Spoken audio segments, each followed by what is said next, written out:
just look at how big that band could have been. Okay. Sure. You know, I mean, just as they're reaching the top, Boom. they were about ready to just do their own tours in the U.S. Yeah. There they were opening for Crew and everybody else. Two Steps from the Move was a big selling record. They had paid their dues. Anyone like myself, we were getting these records on import, and they had 4 or 5 records already under their belt at that point before they got the Sony deal. And so many wannabe rock stars wanted to be Mike Monroe, here in town. I mean, certainly in LA. Yeah. I think Axl probably has a bit to, he probably owes a bit. Oh, sure. I would think that Andy Wood maybe a little bit too. Sure. I know for a fact Stone Gossard and Mike were big fans, but in the case of Stone, him and I were dating the same girl, and I found a mixtape in her car. This would have been, 86, 7, something like that. And it's all the cool stuff, It's Right. cooler than what I was, a mixtape that was cooler than a mixtape I could make. And I thought I was the king of mixtape, and it had all the, $1 Billion Babies and Hanoi Rocks, The Saints, and it was, hand drawn with all these colors on it. I'm like, where'd you get this? As we're listening to it. And I come to find out she's also singing Stoney Gossard. Right. I was like, oh my God, I can't compete with this. Well, Yeah. it's a small town. Well, I only had one girlfriend. He maybe had many. So I brought it up to him once, and he's just like, I don't know if I remember her. And you were like, And I'm oh! that was my girl. Hi, I am Matt Vaughan, owner of Easy Street Records, and we are here with Mike Squires and Couch Riffs. Hello, everyone. I'm your pal Mike, and this is the Couch Riffs podcast, episode number, I think, 297. I think it's 297. It might be 298. My guest this episode is Matt Vaughan, the longtime owner of the legendary Easy Street Records in West Seattle. This is a store that I frequented so much when I first got here, and have continued to do so over the course of my living in Seattle on and off for the last 30 some odd years, 35 years. I had a great time talking with Matt. We had a very long conversation. Buckle up. He's got a really interesting history in the music industry, as well as on the retail side, rubbing elbows with tons of grunge legends right here. And nationwide superstars coming and playing in stores at his record store. For a while, he had a couple stores. So I hope you guys enjoy this episode. I've known Matt for a while, and he makes me feel good every time I'm around him. So I was really glad to have him as a guest. Record Store Day is this Saturday, April 18th. Go support independent record stores everywhere. If you're in Seattle, go to Easy Street. Just go support independent business. It's very important. More important than ever, I would say. With that, we'll get into the episode. If you're enjoying the podcast here, why don't you consider supporting Couch Riffs on Patreon. Patreon.com/Couch Riffs. That is how I keep the lights on. And so thank you so very much to folks who support over there. I appreciate you. Thank you. Now we'll get into the episode. Don't forget the golden rule. Treat people the way you want to be treated. And just don't be a dick. I'm so happy that you're here. Right next to the Dreamgirls. Yeah, I couldn't be happier either. This is a top secret location. I beeped that out. Yeah. I might be here all day in this domicile, in this facility. It's funny, my Wi-Fi is called the Champagne Room. which I think is particularly funny because of where I'm at now. Yeah. However, anywhere that I've ever had an interface, I've always called that, like if I edit a video, like edited by Mike Squires in the Champagne Room, Yeah. like it's always been that. Or if I track something remotely for someone's record, engineered by Mike Squires at the Champagne Room. Yeah. Was this ever connected to? No. This is a separate building. Okay. All right. Yeah. But there might be a hallway. There's no, there's no Secret tunnel door? underneath, nothing like that.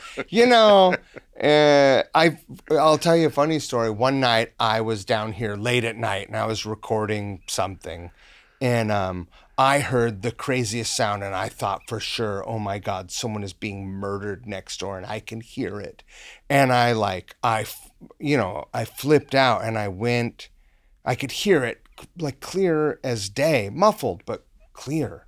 It sounded like someone just screaming, and I went outside, and it was a seagull on the roof. Oh, it wasn't Carcass. I was rehearsing next door. I wish. Matt, this is the glorious Couchress podcast studio. Yeah, I've watched so many of these. To be on the same couch as Sir Mix-a-Lot, and which was an incredible interview. I mean, for me, it was as a hometown raised kid to have an hour and a half of Mix just telling stories of him talking about Gary Newman being one of his great influences.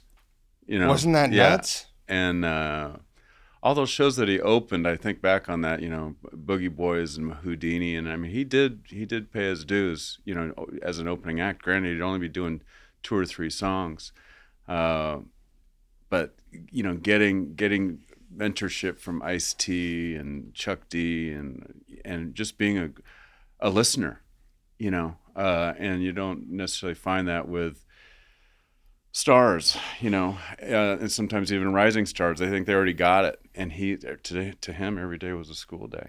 It's easy to forget that everyone starts as a fan. Yeah. Right. Well, and I'm a huge fan of Mix-a-Lot. The very, very first event Easy Street ever hosted was a Sir Mix-a-Lot release party for Swass. That's what you were telling me when we were setting up. And I was like, wait a minute. Yeah. That was like 87 or 88. Yeah. And I didn't know that Easy Street was around then. Yeah. Nobody really did. Was it same location? Yeah. It kind of bounced around. Yeah. I mean, I can, you ask whatever you want to ask, and we'll dive into it. Yeah.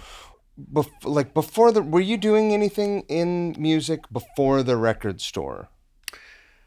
Well, I started Easy Street when I was 19. Wow. I had worked at record stores from the ages of 14 on. So I had 5 years under my belt as a record store clerk.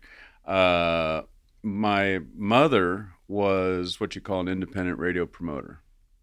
So in 1970, early 70s, she got into the music business. That was the era of, the ERA movement was at its height.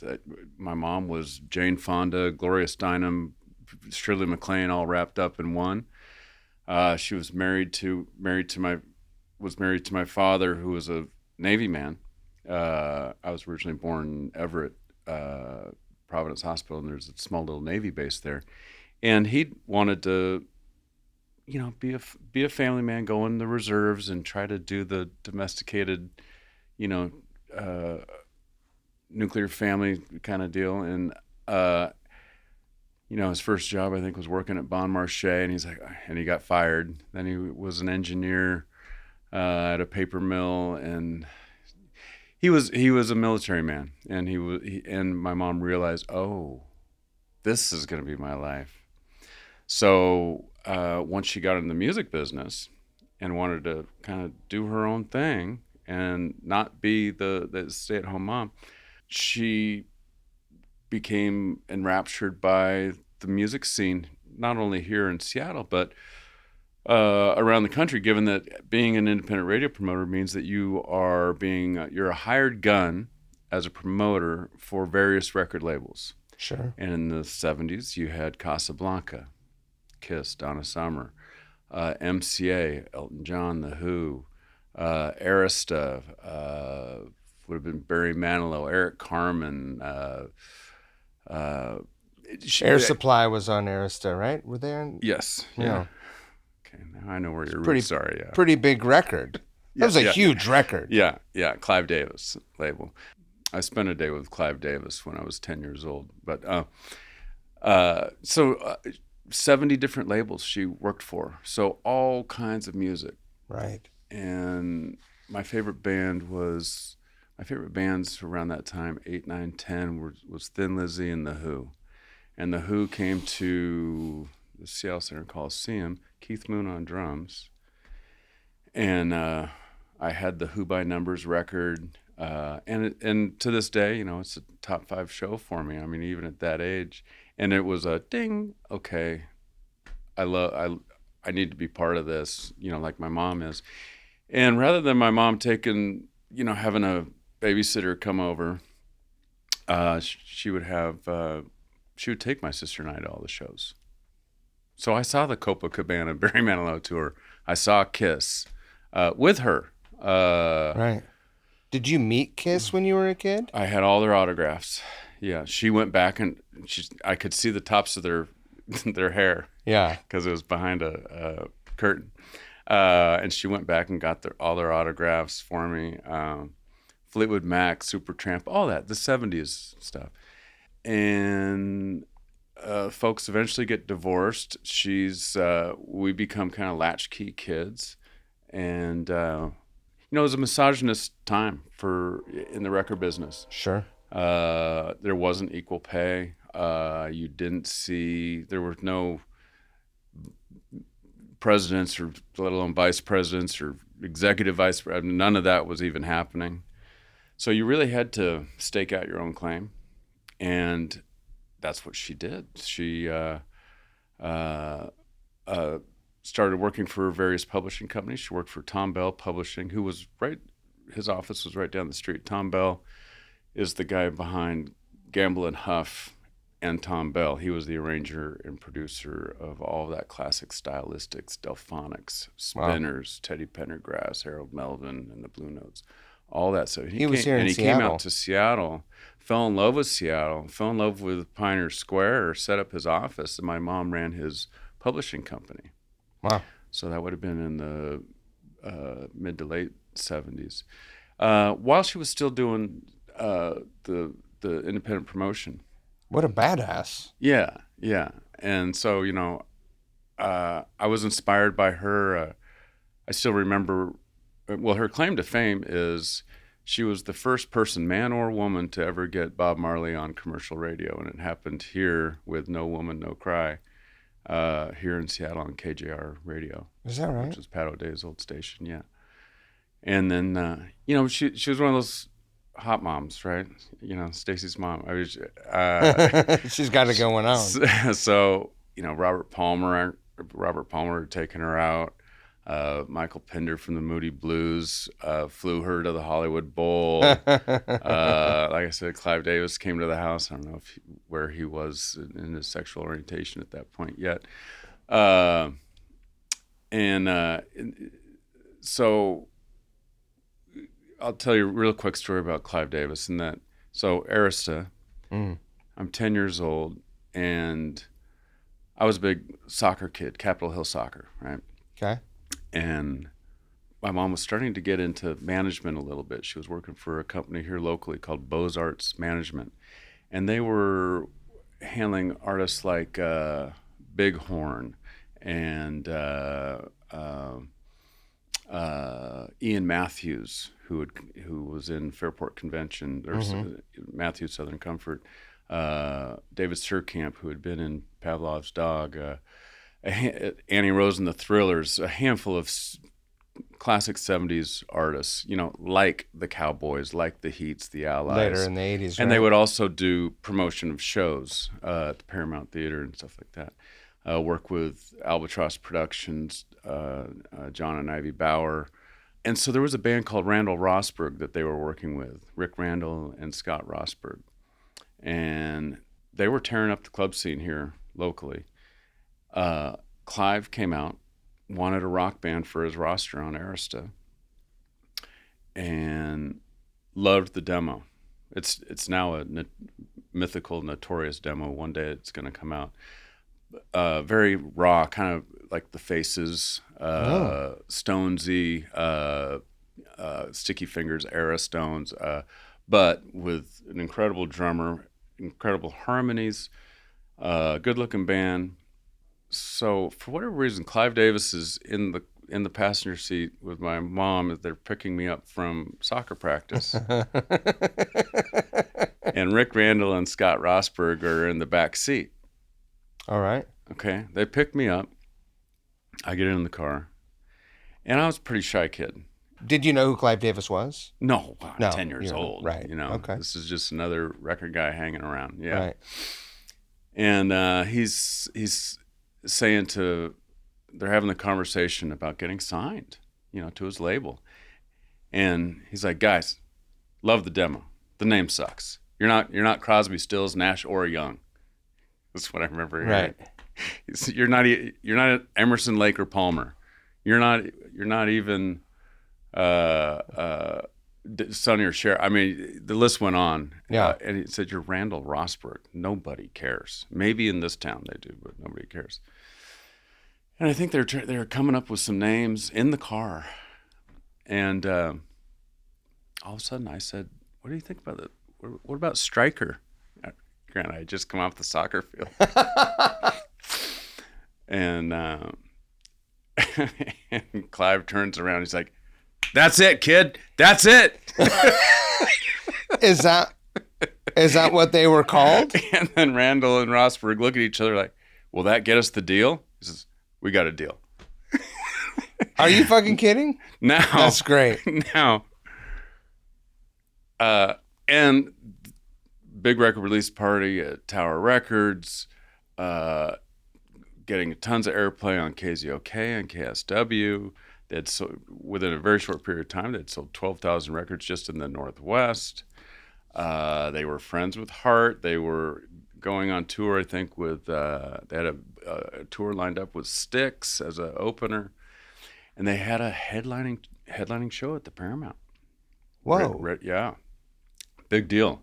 So they had their 15 minutes. It was right there for them, and they had an opening act who was from Canada open for them. And to this, I've only seen this happen twice before, where the opening act steals the show and essentially kicks off the headlining act walks off the stage. And Stryker they were, to any of your listeners that were there back then, great band. But Pat Travers was a motherfucker. Absolute guitar slinger. Yeah. And I think he had Carmine Appice or Nico McBrain, a young Nico McBrain right. on drums. It was a murderer's row of talent. And Stryker was shaking in their boots, when they got up on stage. I mean, the Travers show ended with an encore, and the song at the time, Boom Boom, Out Go the Lights. And I mean, he had it synced with the sound, with the light guy. It was just like, out, boom, boom, out go the lights, boom, boom, out go the lights, and the lights would go out. And the crowd was going crazy. Well, so many Canadians had come down for the show, which is why we had a sold out show. And it was hard for Stryker to ever recover from that. And they didn't get the second option on their record deal. But they were great guys, great rock and roll band from Seattle. Did they go on to do anything after either of them? I wonder. No, one of the guys I think was in also that band Child. No, but so you have seen many. Is 78 or so. My mom's she's doing a little bit of management. She's doing independent promotion, and she's working with Tom Bell. So all types of music, branches of the industry. Yeah. And she takes it upon herself, like, hey, the only way that I'm going to make it is if I do my own thing. And there were a handful of women thinking that way too. Wendy Dio being one of them. Thank God there Susan were. Silver later. Sharon Osbourne. Sharon Osbourne. Yeah. And then others within the industry. So she takes my sister and I to Lake Hills Roller Rink, where there would be these Battle of the Bands. And I had been to one or two of those before. Bands like Shadow would play. Yeah. This one particular evening, a group called Myth was playing. And then I think the next band after that was a group called The Mob that was playing.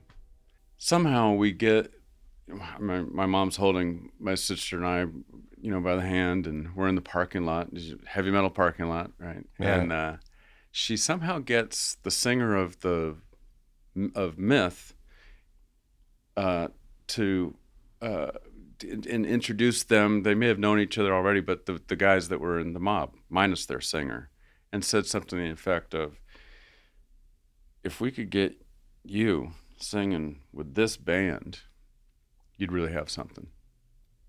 And she had a good ear. The Mob were 17, 18-year-old kids, BMX riding baseball players from the East Side. All went to the same high school, on the same baseball team, that kind of thing. Smart kids.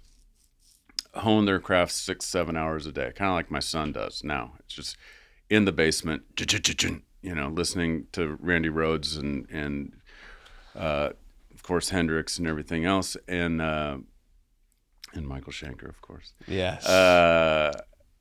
And then the singer was from Tacoma. The guy that was in Myth, he was from Tacoma. He was an opera singer by trade.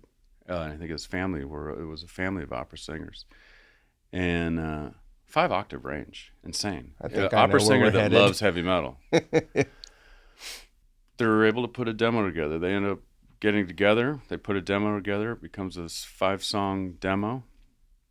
We go on a family vacation to London, throughout England. We do Stonehenge, we do Big Ben, we do all that stuff. But my mom wanted to get us to Kerrang! Magazine, where she could drop off this tape. Yeah. And nothing really comes of it, except a month later, a full-page article is written in Kerrang! Magazine, Rock's New Royalty.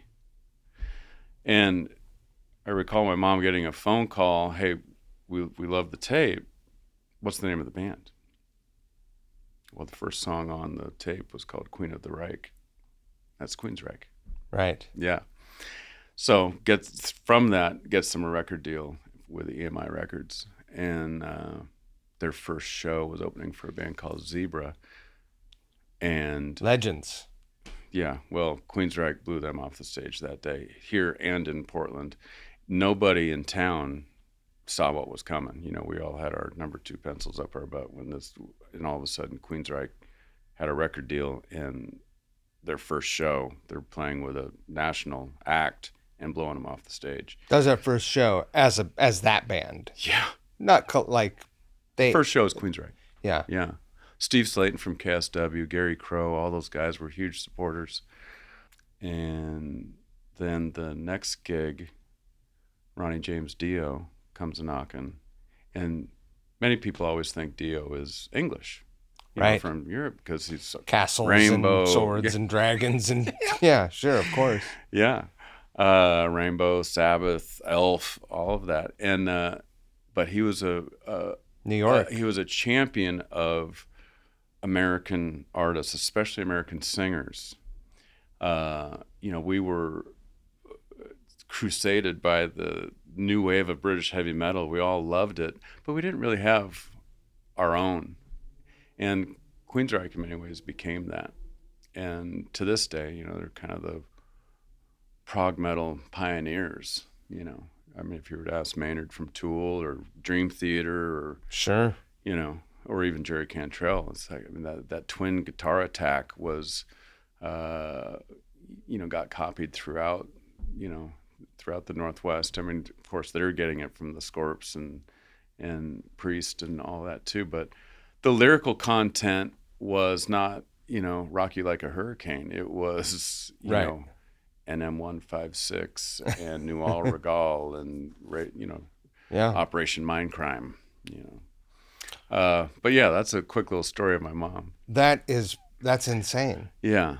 So growing up in the industry, Mhm. essentially, or with your mom in the industry, did you feel like you were fated to work within the industry, or did you, when you were young, did you want to be a professional soccer player? Like at what point did you think to yourself, maybe Yeah. this is for me?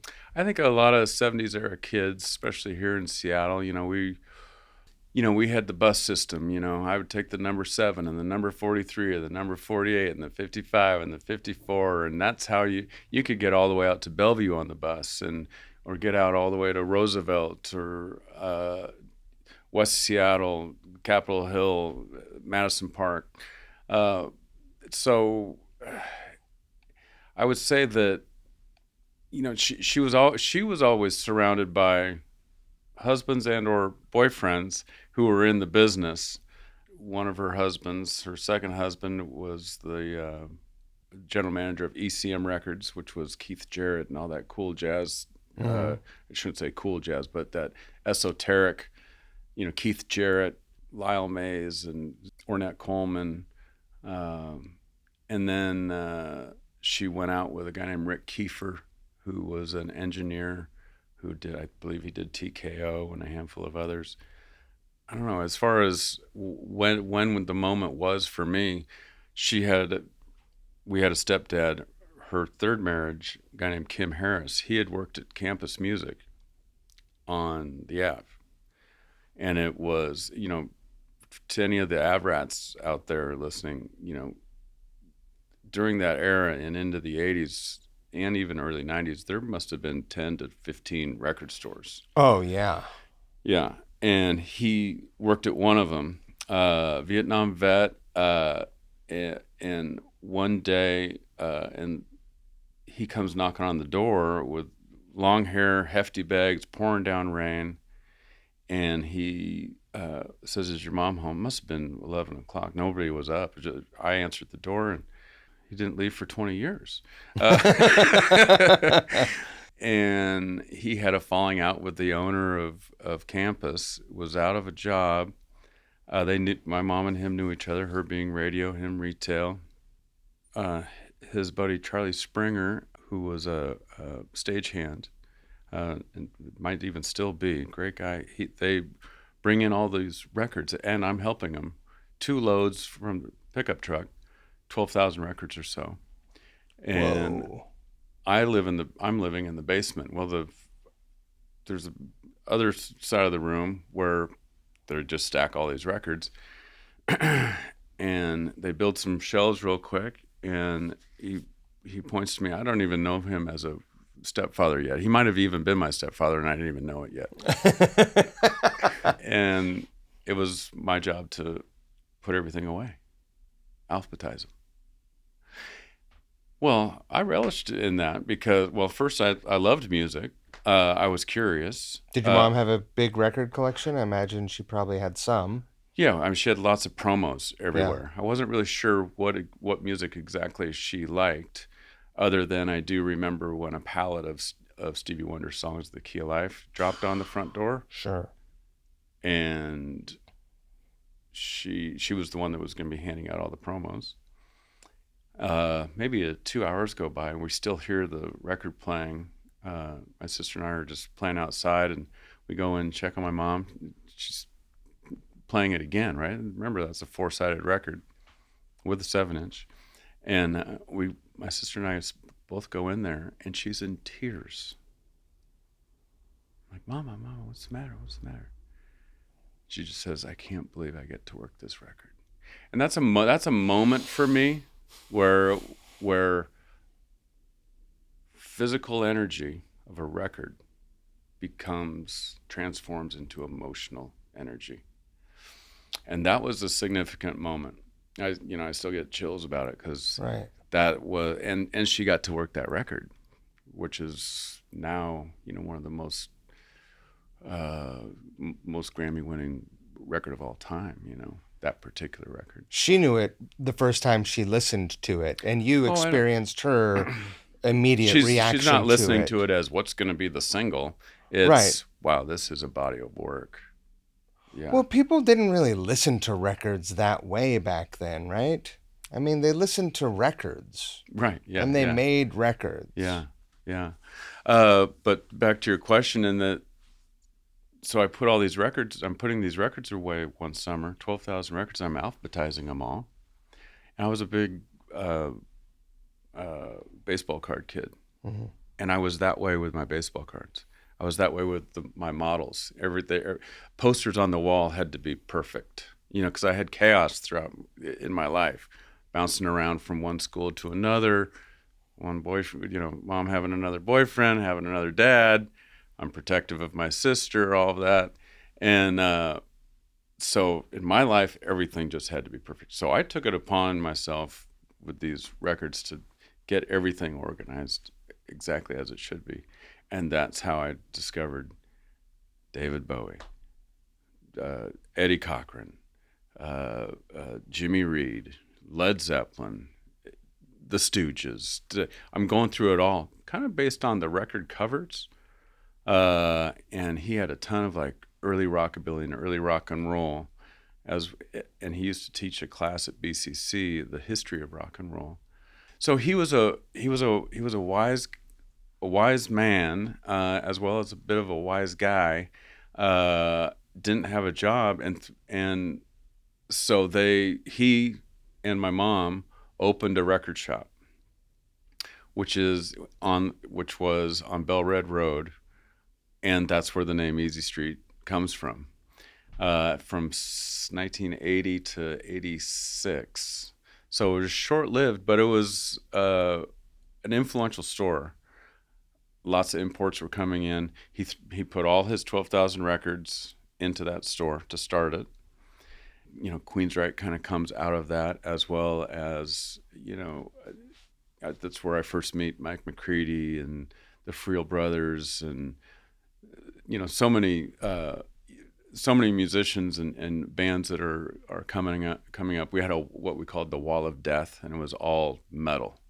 Yeah. So that's where we first saw our first Maiden records and Saxon records and Motorhead. Yeah. So the beginnings of Easy Street start in a way there. At least so that was your 5 years of experience. You worked there. I worked there, as well as working at a store. That place was called Easy Street? The store in Bellevue was called Easy Street. Yes. So that's where the name comes from. I resurrected the name because the store ended up going out of business.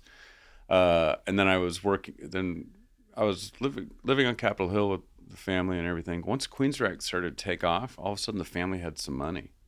Right. Okay, so we were brought up on Lower Capitol Hill. The houses just get bigger the higher you go up. Those Irish Catholic families, they'd have 12 kids up there.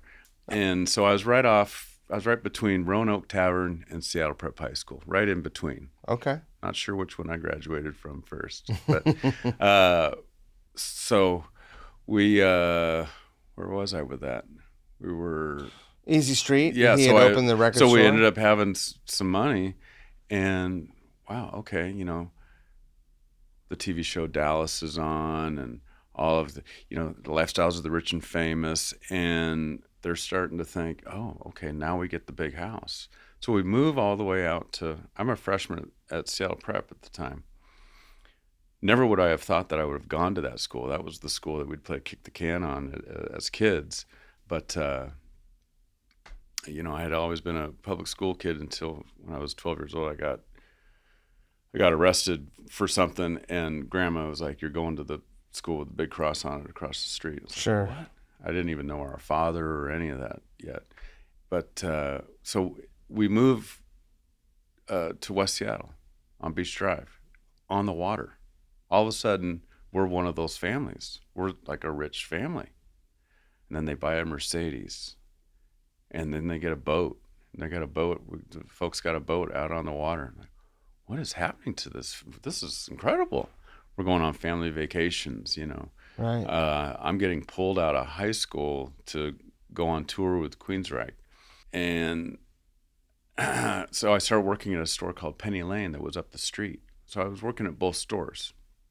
Well, somewhere around, as we fast forward, somewhere around 85, 6, my boss at Penny Lane, his wife was having an affair with someone at the store, uh, as the story goes, and he wanted out.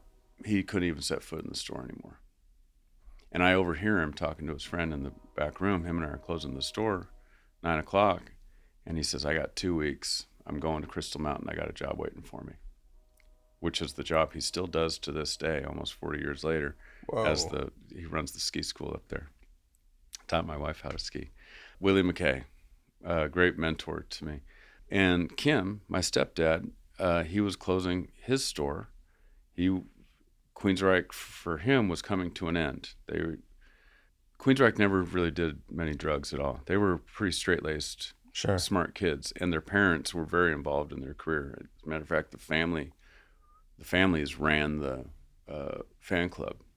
But Kim dabbled in the drugs, and at some point, finances were off, and they said to my mom, either you're leaving him, or you're gonna have to leave us, because he's got to go. And he ended up in rehab a couple of times, and like in high school, we had Thanksgiving at Milam Recovery Center. That's what was going on in my life at the time. So it became my job to try to save these stores somehow. I took it upon myself to create something out of nothing. You had 2 stores left for dead. Yeah. And at that time, there were a good amount of stores that were closing down because the CD had come out, and a lot of old timers had thought, okay, well, I've already been through 8-track, vinyl, 8-track, cassette. If I was in video, laser discs, and VHS, and now CDs are out, and they're $18.99 even then. I know. Sade was $18.99. Dire Straits was $18.99. Roxy Music, Avalon, $18.99. And that meant configuring your racks to fit the new format. So you really had to buy into it. And so there were a lot of stores that closed down around that time. On top of that, you had the stock market crash of 87, black market crash, whatever we called it. And that is kind of the beginning of the slacker generation right then and there. Right. There's no jobs, there's no opportunities.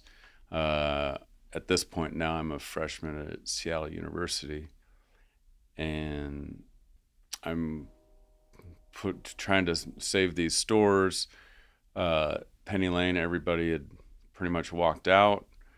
Jeff Gilbert worked there. He was my manager. Legend. Yeah. And so I talked to the Bellevue store had been locked up by the landlord for not paying rent. There wasn't much product in there at that point. It had been siphoned through, sold through. But somehow was able to garner enough charm and communication with his landlord to get it all out of there without having to pay additional rent. And then with Willie, the deal was, if you can fulfill my lease, 18 months left in the lease, it's yours. You're the only one here I trust. I think you might have a knack for it of anyone. You're the youngest one here, but, I know that you're not really, him and I would talk a lot, and he knew that there wasn't a lot of, I was just didn't see any opportunities. I was at the humanities department at CLU. That wasn't going to get me anywhere. So I combined the 2 stores, took the name of Easy Street, took the lease of Penny Lane, and that way, by just assuming one of the names, it could have been Penny Lane that I took, but I didn't really care for the name Penny Lane. That was a pretty Sure. generic name for. There were other record stores out. I think there was 3 stores here in Seattle called Penny Lane, and they were all 3 owned by different people. Oh, wow. And so that becomes the new Easy Street. Where was that at? And that was a half block up from where I'm at today at 4537 California Avenue. What's in there now? Mystery Made, which is a great men's clothing store owned by Corey Cote. Great spot. Yeah. Then when I graduated high school, I got an apartment on Queen Anne, and I was finding myself working the store 9 to 9 every day. The store never closed. So during that transition, it stayed open. And throughout 87, nobody really knew who the owner was. I wasn't even sure if I was. But by November 87, it was clear that I was. I was the only one with a key. And because I was working 9 to 9, I just put a bed in the back because I'd have to wake up and do it all over again. Had an apartment, but every other day I was just staying there.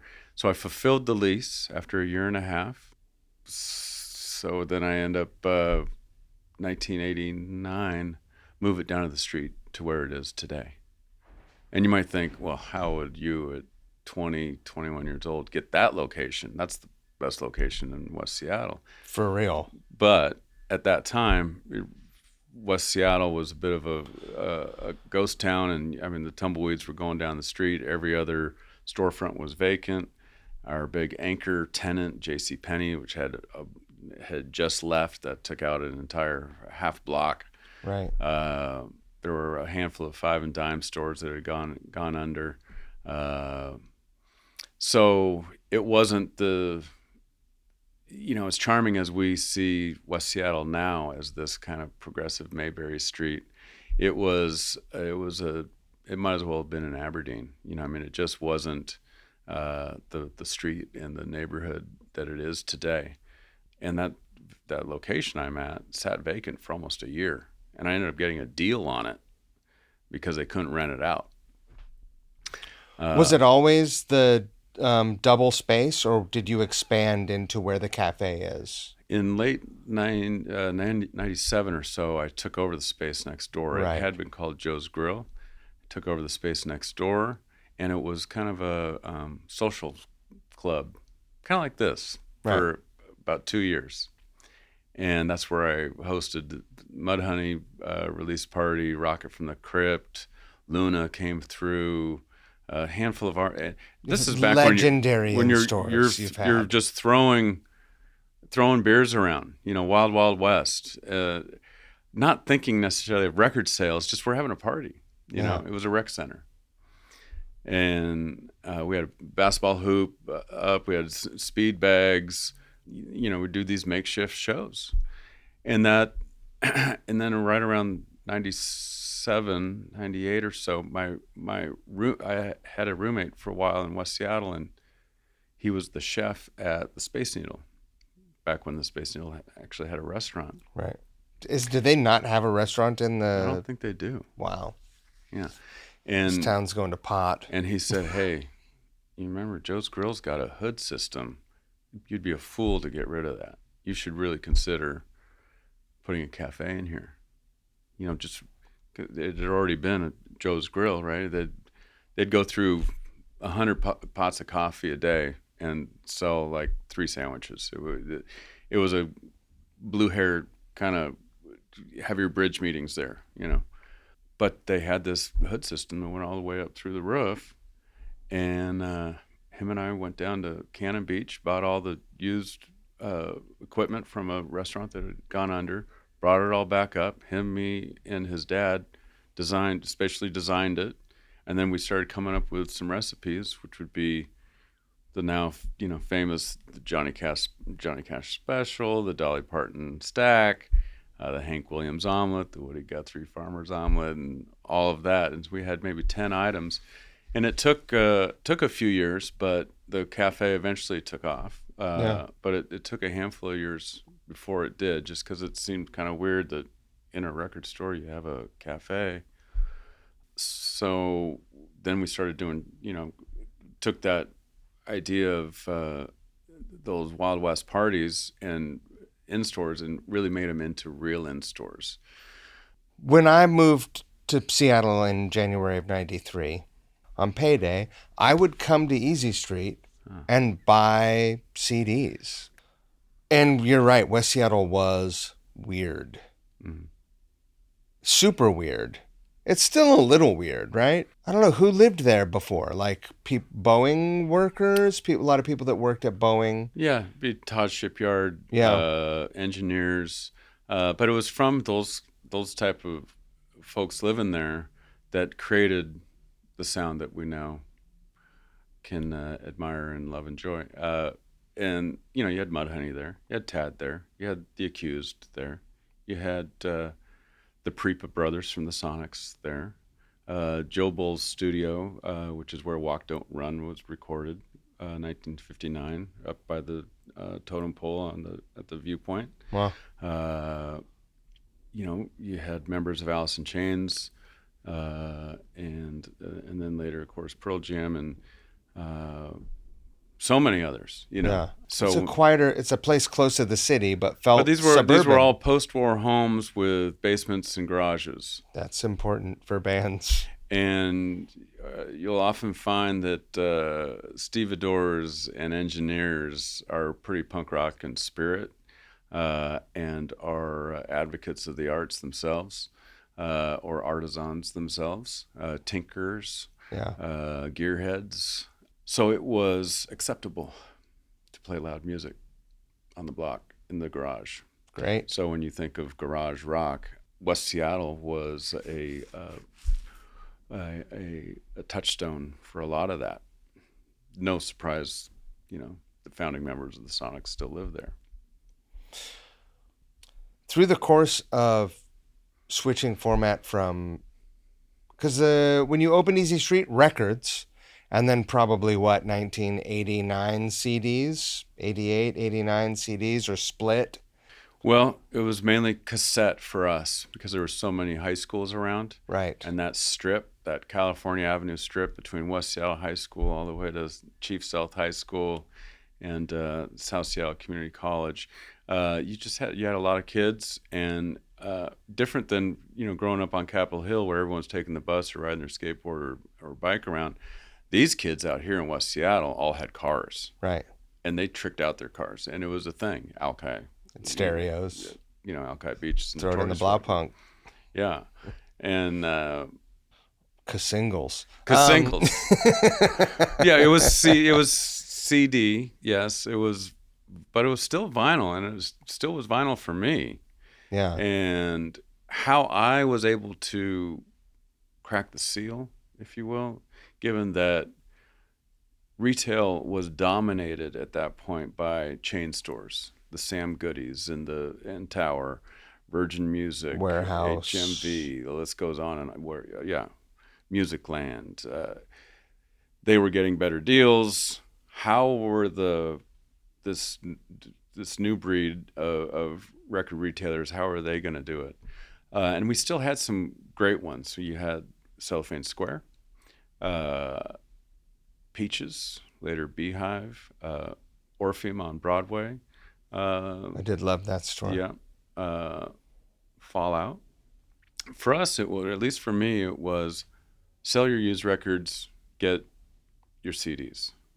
I'll buy your used records on trade, and then you can have something towards CDs. And that's when I started the CD Club Card, 1989, which we still have in existence. And that garnered a lot of business our way. Buy 15, get a free one. It was the whole notion of, it was like the Sony Music full-page gatefold ad you'd see, buy 5 for a penny or whatever it was. And It was that, but it was also the espresso cart idea too. Model, yeah. Yeah. And so I did that with CDs. And so I would go to estate sales, garage sales, got to a point where I had 40,000 records in my basement at Easy Street. And I only had one bin of records because records weren't selling, and in some cases they weren't even being printed anymore, pressed. Some acts like Pearl Jam and Beastie Boys and a lot of your hip hop acts and your true aficionados of music and the vinyl format, they continue to put vinyl out, but it was down to 0.5% of sales there, by 91 or A lot of the pressing something. plants in America closed down. Almost You got could get decimated. Almost. You could get machines for pennies on the dollar. Yeah. And so Easy Street kind of became the place that if you knew, you could ask and go down in the basement. And I had a sign on a back door that said by appointment only. You had a great guest on here the other day, Derek Fidesco. Oh, yeah. He was one of those kids. Oh, is that right? Oh, yeah. Yeah. That's how we became good friends. Was he eventually worked for you. Yeah, and he would come down there often and everything's unpriced, and then I'd price it out. The most infamous one would probably be the Beastie Boys, 1988, 99. The first show of their Hello Nasty tour. It was here in Seattle. I get a call from a driver who was friends with the Beasties, and he was a friend of mine. He lived in West Seattle, Concave Dave Blackburn, and he was managing the extra large store for Mike D. Mike D had a shop here in Belltown, and he calls me up and he's like, "Hey, we have a problem. I'm with the Beasties right now. First show is here in Seattle, as you know. Record just dropped. Mixmaster Mike's all his vinyl is missing or has been stolen, and we've been waiting around. It doesn't appear as though we're ever gonna find it. We have to rehearse for the show. We've got 2 days or whatever it was. We're coming over." I'm like, "Are you coming over where? What are you doing?" He's like, "We're coming over to the shop right now. It's 10 o'clock, 11 o'clock at night, right? I'm in my boxers, right, watching Friends or something, At this point, you're not living in the back. No, no.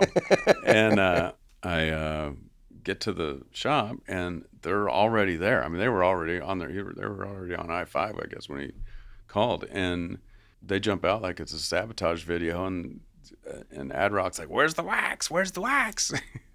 And we go in, we get some pizzas going. They were there till 4 o'clock in the morning that basement, and they all had like their Fisher Price turntables, and they'd just be playing it all. And MCA was asleep in the van.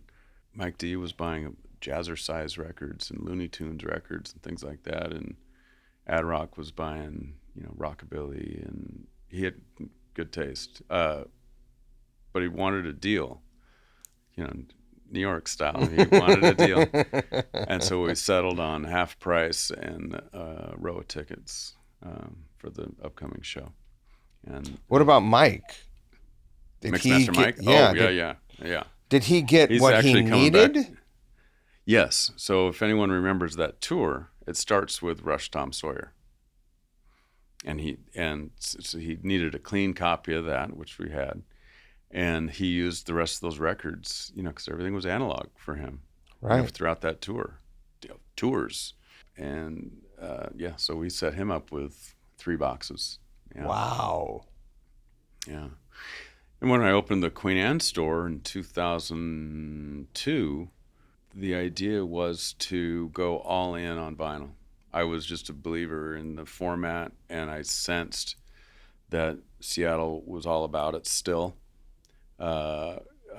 Especially within the punk rock community, the hip hop community, and just, as far as I'm concerned, it's the most concrete expression of music in a physical form. It is. Yeah, you can go to a show and then you forget, but you'll always have this. Yeah. So vinyl is final, and I've just always felt that way. And not that I was a soothsayer of any kind or prophesizing it, but I believed in it. By focusing on the minority, it might eventually become the majority, which it has now. To be fair, it's the first format that you experienced as a kid, right? Same as me. And there's something special about it. The art is big. You can hold it. There's physicality. You take it out. So many records were gatefold, printed insert, lyrics, information. It's like visiting a website before there's a website. It's real world, tactile art. Yeah. Yep. I also believe in it. I know you do. Passionately. Yeah, you've signed a few of those records. Yeah, I know you do.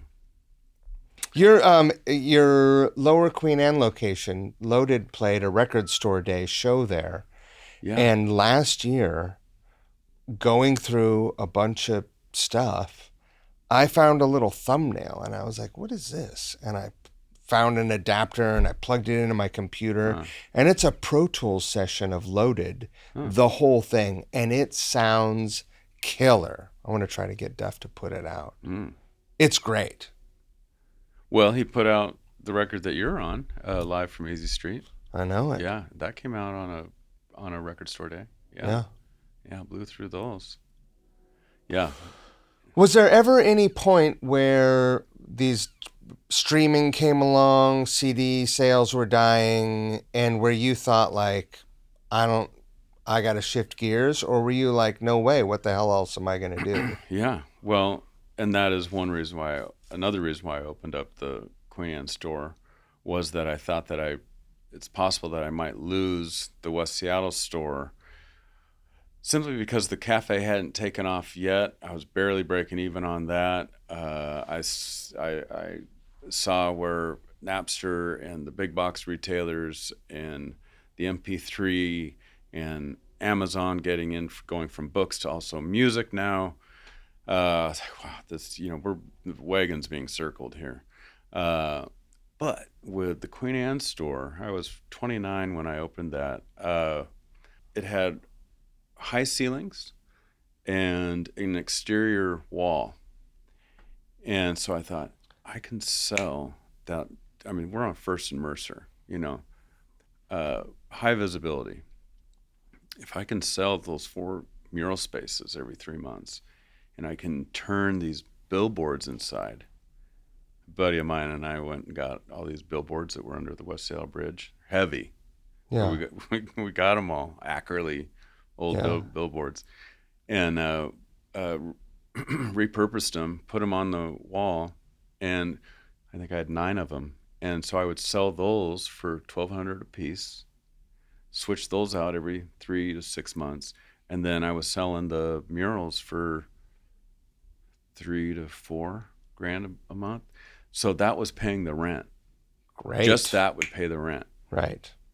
Now it got to a point where a lot of the music label branches and distributors were shutting down around the Northwest.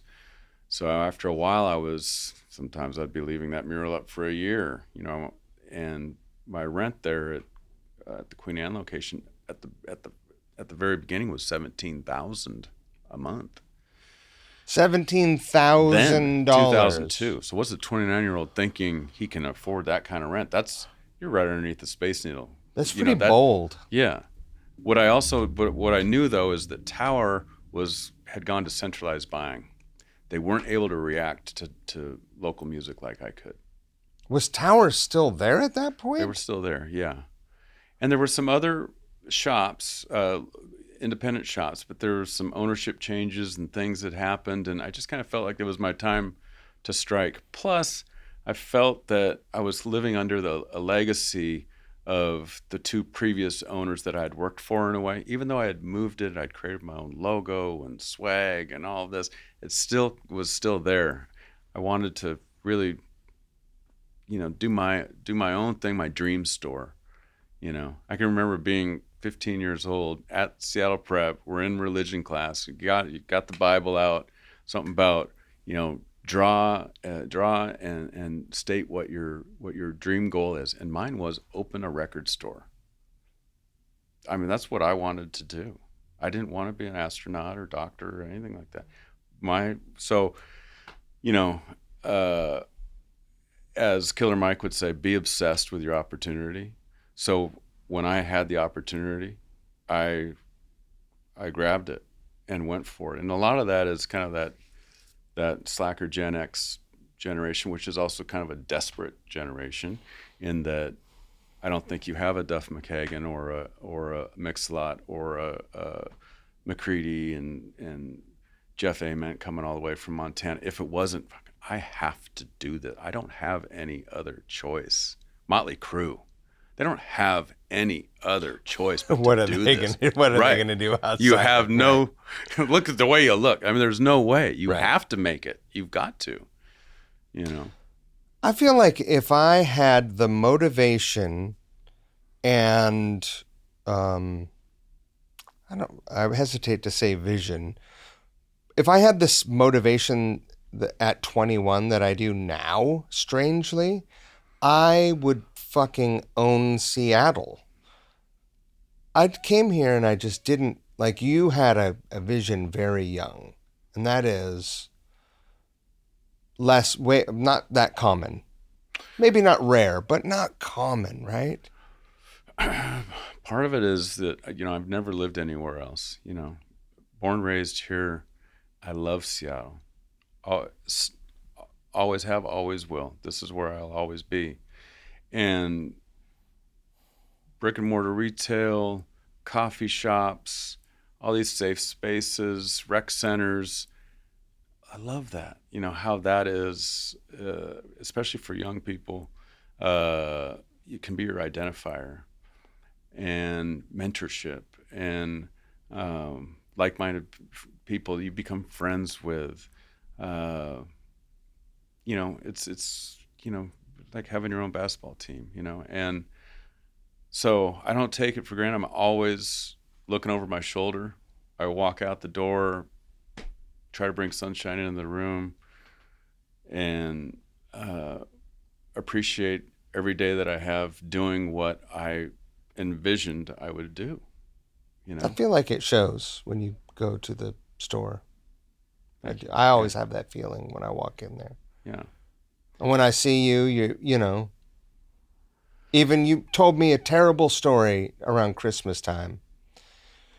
Something that happened. Yeah. Your van got broken into. Oh, that Christmas gifts were stolen out of your van. Oh, right. And I was like, yeah. My God, what can I do to help you? And you were like, yeah.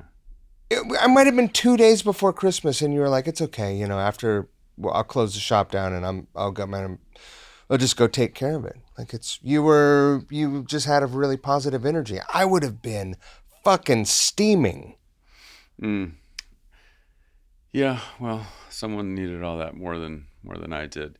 You know, when it comes to having your own business in your hometown, there's something very poetic about that.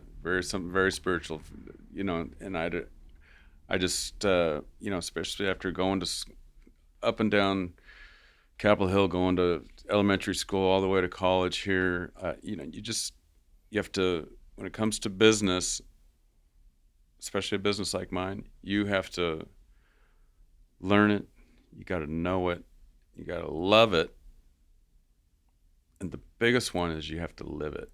That you cannot fake. You cannot fake the living, that lifestyle that you are doing. You know, Yeah. You don't fake it. You know, you're living your lifestyle as a musician, and what you are doing, championing local musicians, or luminaries, or and I know you've had national acts as well, and that's if I was beautiful. gonna fake something, it definitely wouldn't be this. I love that you go. We both got so dressed up for today. Yeah. So in the early 90s, the store is cooking along. Yeah. You're like, I got it. You also did some tour managing. Did you also manage? Yeah. So from 87 to 89, I did end up having one employee, a guy named Tommy Niemeyer, who we have to get on this show. Legend. The king of the Jigga Jigga. He lived down the street in West Seattle, and he was my only employee. and he was my Sub Pop buyer. So Sub Pop opens around the same time we do, right? So he's buying all the 7 inches. I'm thinking back on how many Love Buzz 7 inches did we let go at $2.99, and he helped me walk everything down to the corner location that we're at today. Eventually, get another 1 or 2 employees. Tommy, myself, and others. We were doing these release parties, but these were parties like, hey, we're gonna have a release party for the Alice in Chains facelift, but it was over the counter. You're saying this. There's no advertising per se. Right. And 20, 30 people would show up. We're going to do it in store for Accused, Martha Splatterhead, or Tad, Mudhoney, all of our local favorites, And sometimes band members would show up. The Alice in Chains Dirt one is probably the most notorious one. But so, yeah, 89 going into 90, my dreams were starting to come to fruition in a way, and that the music scene was really starting to blossom. Bands were getting signed. Of course, Soundgarden had been signed to A&M. Mother Love Bone had been signed. Bad Motorfinger was soon to come out. Of 1991, of course, you have one of the greatest street dates of all time with Nirvana Nevermind and Tribe Called Quest and Urge Overkill and Red Hot Chili Peppers, Blood Sugar Sex Magic, and there's a handful of others on that particular day if anyone wants to look it up. So we were doing release parties and window displays for all of these artists. And in one day, to get to your question, Tommy comes in. He's like, "Hey, what do you think of this tape that Ben from Skinyard and I just did?" I go, "What is it?" And he puts it on. And I'm like, "Dude." And that was Gruntruck. Yeah. He's like, "Yeah, it's just a little one-off thing we're doing. We had got Tim from Final Warning and Scott from Skinyard on drums, and I guess Chris Cornell and Scott are friends, and they started this thing called Bass Truck, and now Chris has got to do his tour, so we're kind of taking it over and adding some vocals to it, and because when Chris was doing it, it was just bass and drums, and it was just pummeling bass and drums, Bass Truck, tribal." Yeah. Kind of stuff. We're like, he was still doing the Accused, and Skinyard was still doing Skinyard. He's like, "Man, you should help us out with this. We don't know what we're doing, and none of it. We have no leaders in the group really. We're all just friends putting this together."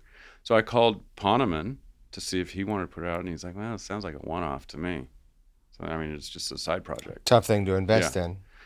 Then they did a show at the Red Farm Films party show, blew everyone away. Then Off Ramp, and then Jeff Gilbert told the guys from Roadrunner, "Hey, before these guys get snatched up, you should come out here." What was his show? Brain Pain? Was it called Brain Pain? Brain Pain, and he did Pain in the Grass at the Mural Amphitheater. He was writing for Guitar World and The Rocket. So Roadrunner comes out, and I wasn't there I wasn't managing the band per se. And Monty Connor shows up with $8,000 cash and says, "Hey, let's get another record from you guys." Signs them on the spot at the Off Ramp. And so they had a record deal. And then the next day said, "You're going to be our manager." I was like, "Well, let me look at this contract." But soon they were off and running, and we opened the Pearl Jam, the infamous Moore Theater Pearl Jam show. I think that was January 92 or late 91, something like that. And Mookie Blaylock was no longer. This was the big coming out party. This is our first headlining gig in our hometown, right up the street from where Jeff used to work at Raison d'Etre at the Moore Theater. Here we are. And I hadn't seen him yet, and none of the guys in the band had either, but we got called to be the opening act. You'd seen Mother Love Bone? No. You never? No. I was still upset with Stone about the mixtape. And he lived right around the street from me, and he was such a cynical, sardonic wise ass that it just I wasn't a supporter of his. He got the girl right. So, and so yeah, we opened the show for Pearl Jam the night that they filmed the Even Flow video, and got along really well. We all got along really well as crew, band, and so Kelly Curtis says, "Hey, that went really well. I'm gonna. What do you guys think about me taking you out with Alice in Chains? We're doing this thing called the Shitty City Tour. The Dirt record's not out yet, so we're gonna play, you know, Elks clubs and airport hangars and campus shows. 3 weeks. Great. So we all do that. Everyone becomes fast friends. It just becomes a convoy, right? Wow. And, everyone's helping each other out as we do. And then Kelly says, and he's with Susan Silver managing them together, managing Alice at the same time, says, well, Lane and Jerry are saying they're not going on this U.S. dirt tour without Gruntruck. Wow. I'm like, okay, well, we don't really have the kind of money to get a bus and all of that. So Roadrunner knew the opportunity at hand. MTV was going to be following the tour as part of the convoy. This was, was being called in so many uncertain terms as the grunge tour. You also had Screaming Trees on as the middle slot. Dude. Yeah. Singles comes out maybe at the first week we're out on tour. Okay. Wood. Right. That must have been an insane string of shows. And I think I've heard Cantrell say that tour is Alice at their very finest, and it was Alice. It's just still, I mean, those shows in '92, '93, Alice in Chains. My goodness. They were young and hungry, but had a lot of experience, and arguably, I mean, I think their best material, that record. It's just. Yeah, I mean, it would go on to be triple platinum, right? Rooster, I mean, Them Bones. I mean, the list goes on. It was a great opportunity for Gruntruck. At some point along the way, Lanigan was having some issues, and they fall out of the tour. Name one. And the Trees were infighting, and they were off the tour for about 3 weeks. So then it was just Gruntruck Alice, which solidified their those bands even more so. And Gruntruck had a little bit more of a metal flavor anyhow.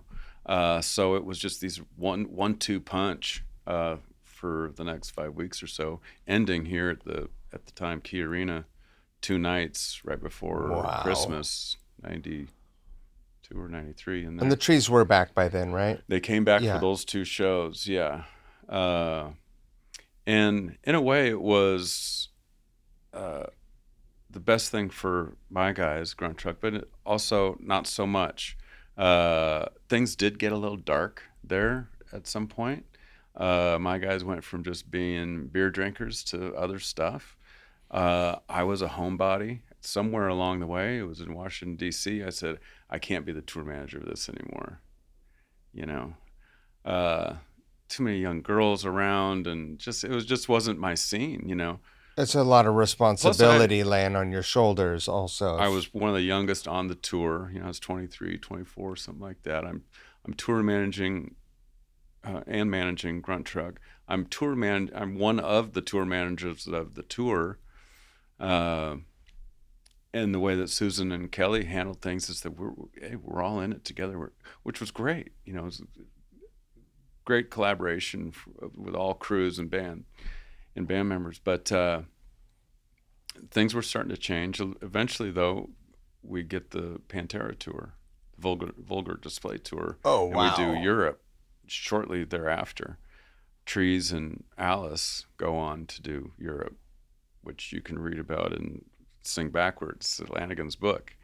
So in a way, I'm glad we didn't keep following them along. and that was a great tour for Gruntruck, and came back. But we were in this at a stalemate with the label, and that there just wasn't any way that the band was ever going to make money unless they went double platinum on their records and just toured incessantly. So we ended up having to hire an attorney, and eventually got out of the deal. And if anything about that band that sticks and is notorious, is that they were the band that, I mean, it's still in all the legal books, is they were the band that was able to call out indecent servitude. You were working for the label at that point, and they were relieved of the contract. And then by that time, things had started to change. Cobain had passed away. Who knew what was going on with Soundgarden at the time? Lane was now in rehab, back and forth. Trees had a hiatus. And then Gruntruck kicked a couple founding members out, bass player and drummer. That was kind of we had a showcase show at the Troubadour in 1996, whole new slew of songs.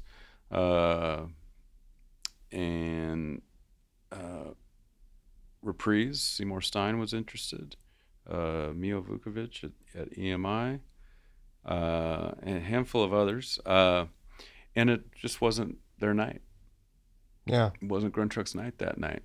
And a lot of things about music were changing post grunge, right? But why I really still just love that band. I mean, I think that they embodied that the purity of the Seattle sound. What a pedigree! I mean, I wish I had the late great Charles Cross sitting right here to be able to espouse on why that band was so loved in the Northwest. They were the band that Seattle was not going to give away. Right. They were that was the band that they were going to hang on to. We're not letting this one get away. So while everyone else was buying big houses and nice cars and all the toys, they were still kicking the streets. They were still street rats at heart, and didn't know any different. And they were best when they were struggling. I don't know if you've ever been in a situation like that as a band member, where it's like, when those were the best times, when we didn't have it, I'm most motivated by struggle. Right. Yeah. I feel like when the struggle is gone, that's kind of the magic for a lot of bands. If they don't have financial struggle, if they have creative struggle, because it's like a multi-partner marriage, right? It's like it's like a polypod, a band, mm-hmm. in many ways. So there if everyone is getting along famously, I think the music might be fucking boring. Yeah. And frankly, not very good. It's what makes the Stones so great, Yes. The Glimmer Twins, just, yeah. So it was that experience, however, though, that tour, especially, I can recall saying to me, me being the retail guy, saying to Susan Silver, like, hey, let's go to Rhino Claremont and do an in-store. Alice could do Trees, or even if it's just record signings. But we should really consider doing some in-stores. These records are building. Let's build it more. Or where you see where the record hasn't taken off yet, or they're not getting radio help. Support. Yeah, let's go there. And I can recall Susan and Kelly, and I even remember Lane saying this. It's like, oh man, in stores, it's fluorescent lights and bad sound, carpet, no. And he was right. That's how in stores were back then. Right. I've And it played was in stores like that recently. yeah, and it was from hearing that, especially from a guy like Lane. It's like, okay, and here I am, the devout retail record store guy, and I was like, he's right. I need to turn these parties, these in stores I'm doing, into real shows, and so that it gives the artist the confidence to step on stage at a record store, uh, and to do it for free, also, and really showcase their art, their talent, their record, and to because putting out a record is you're releasing your baby. It's out there, and there's a lot of vulnerability to that, you know. 100%. And if you know that there's this store, this brick and mortar street level shop that is going to champion you and give you the day and give you your flowers, it feels pretty good, especially if it's in your hometown.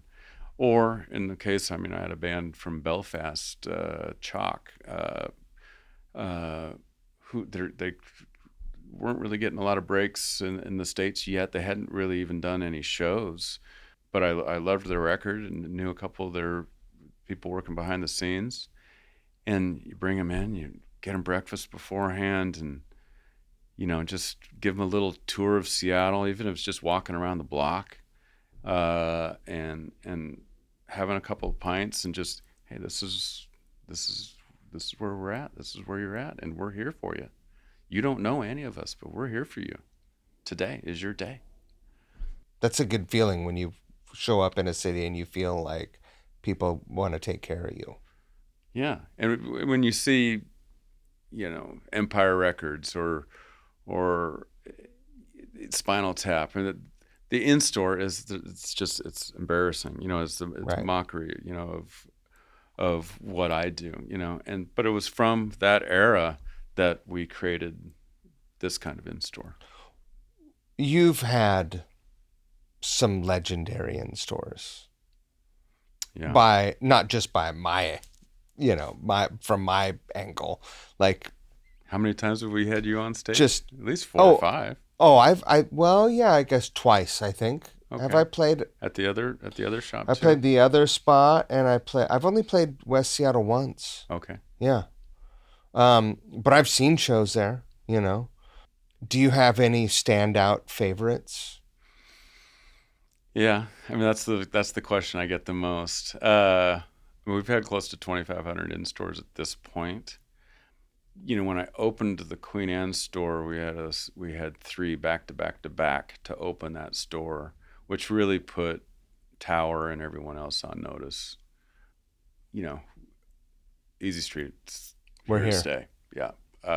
What was this all about? Wow. It started with Paul Westerberg, who hadn't done a show in 7 years. No one had even seen his face.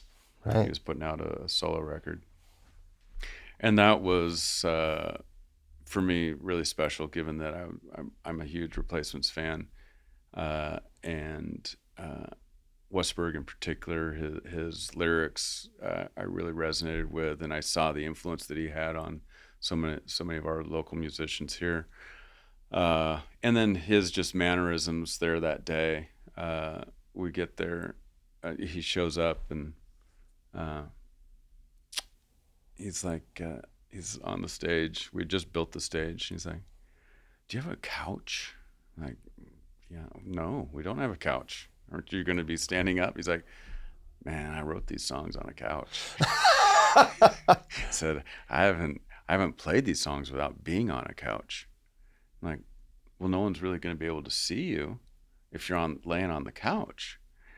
This is a real conversation we're having. Right. There's people lined up, 800 He wants people. to lay down on the couch? And he says, well, we'll see what happens. I said, well, we don't have a couch. He said, well, how quick do you think you can get one? And then one of my employees says, my grandma has a couch in the basement. It smells like cat piss, though. And Paul says, perfect. So does mine. We bring the couch in right before we bring up the garage door, the curtain.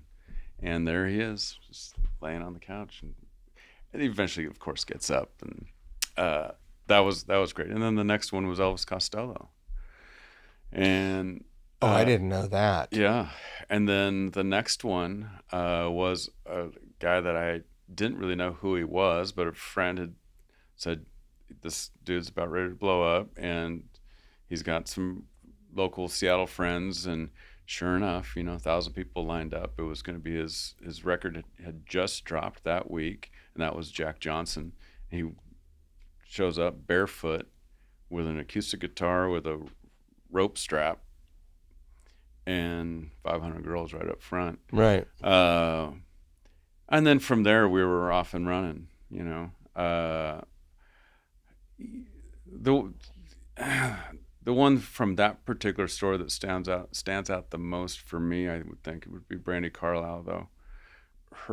She had just put out an EP. I believe she had been playing up the street at the Paragon on Queen Anne, doing a residency up there. I had known her when she was a teenager. She had a girlfriend in West Seattle, and I had just opened up the cafe, and she'd be there with a cup of coffee writing lyrics down. Right. And then I'd see her busking at the market, and I'd walk past her and throw her a couple of bucks. And so then, because we're on Queen Anne and people were asking, hey, does Brandi have anything out? And eventually we do the in-store, and it was one of those moments where you're just like, I hope I know this woman for a really long time, because she embodies the Northwest spirit as great as any woman ever has, and the Hansroth twins as well, just beautiful songwriters in their own right, and harmonies. I did some gigs with the Fighting Machinists back in the day. Yes. In so the 90s, I knew who they were too. I was a big fan. Yeah, me too. At the West Seattle store, of course, we had Pearl Jam, which is infamous on how that even happened in the first place, and why it happened, and what it helped create. I don't know that story. I'm sure you've told it a lot, but would you tell me? Sure, yeah. I mean, first of all, this would have been 2005. If to go back to your question about the struggles and challenges of a record store during those times, that probably would have been the moment. 2005, Napster was really music was free, basically. That's what everyone thought.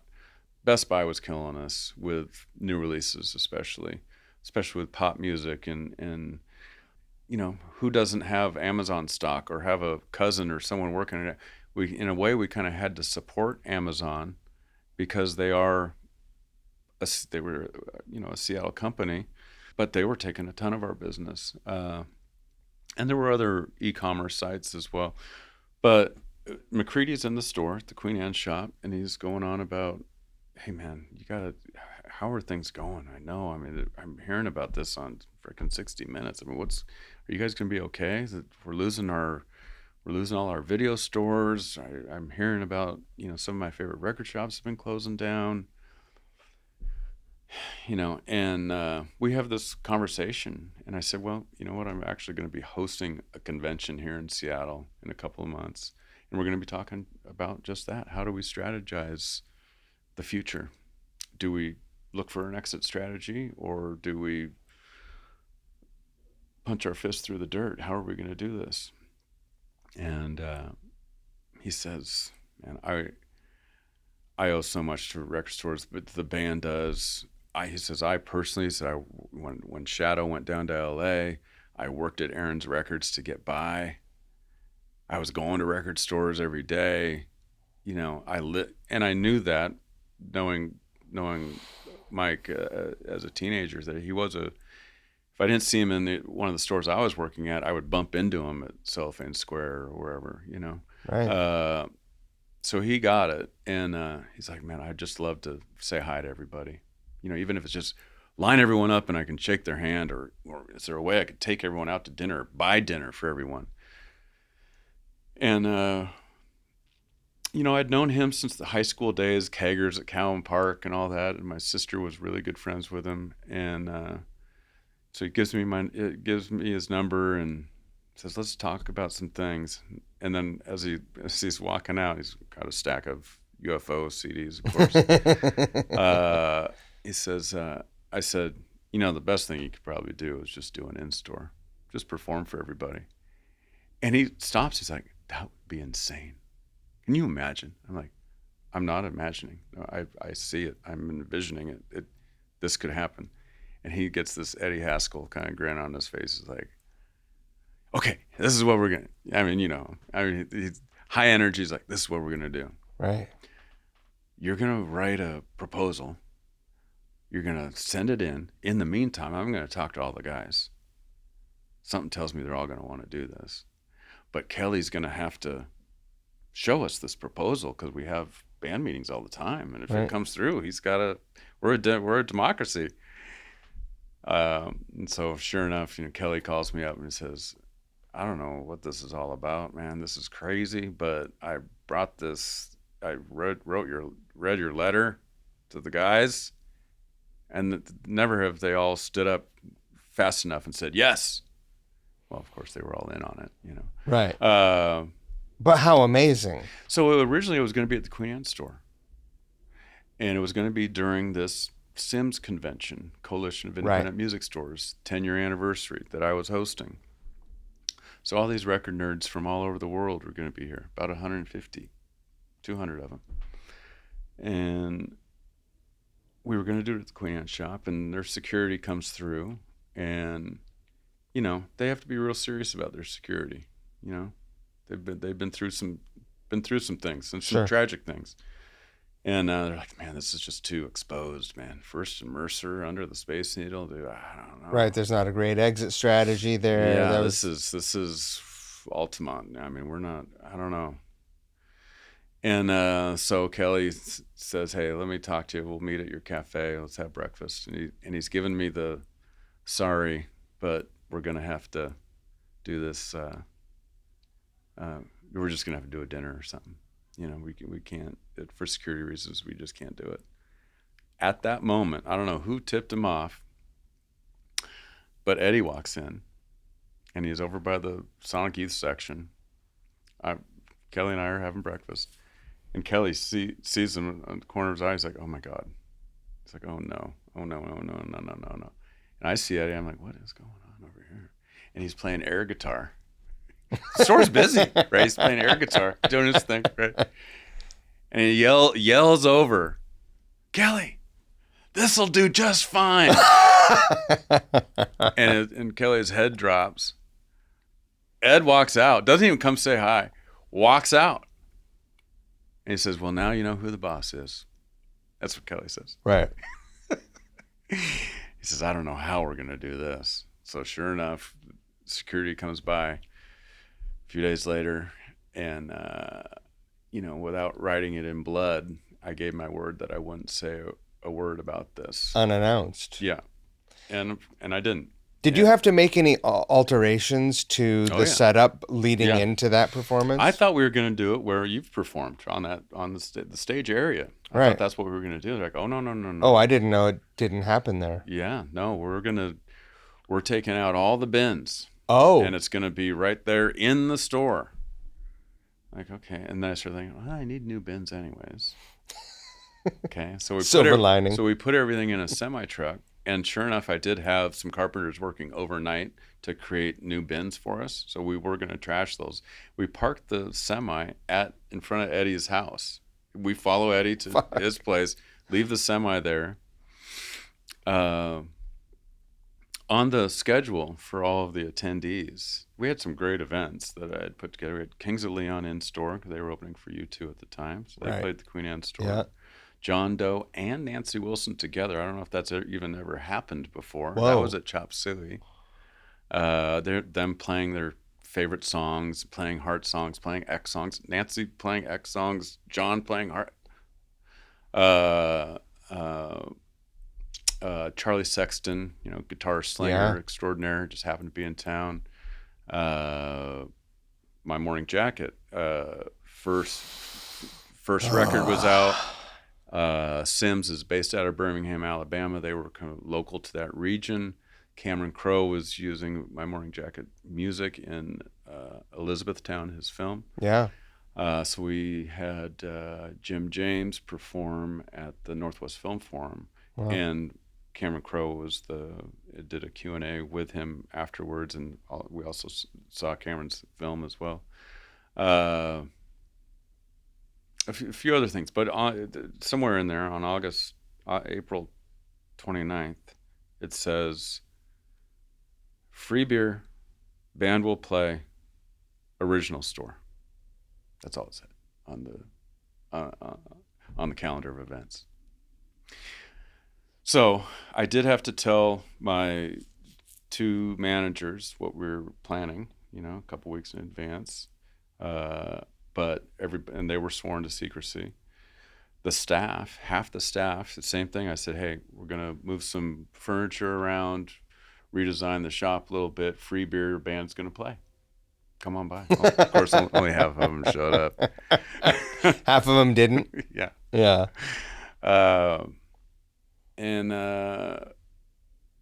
So yeah, it was on, and 3 buses showed up. Band was already there. They were upstairs in what's now one of the vinyl departments up there. And they were up there for like 3 hours. There's no escaping once you're up there. Yeah. It's through the crowd, right? Yeah. So we had, a cooler of beer and brought him some food, and McCready's got his flashlight in his mouth, and he's going through all the records, and it was dark.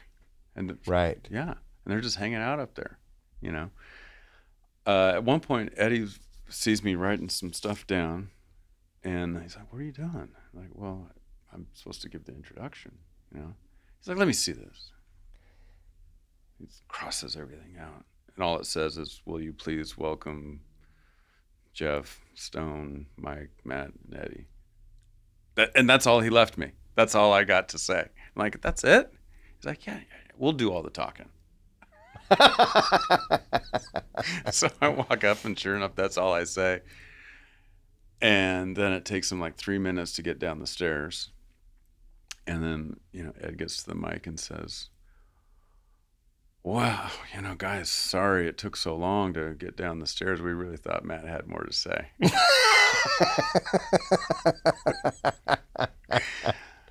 He is funnier than most people think. So much for the brooding. That's great, yeah. But yeah, because of Mike initially, and then Eddie, Jeff and Stone, of course, were all about it. Matt is the one that thought that after hearing the playback was like, wow, this is really great sound out of this little record shop. We should put it out. He loved his drum sound. And it also made sense that we would release it.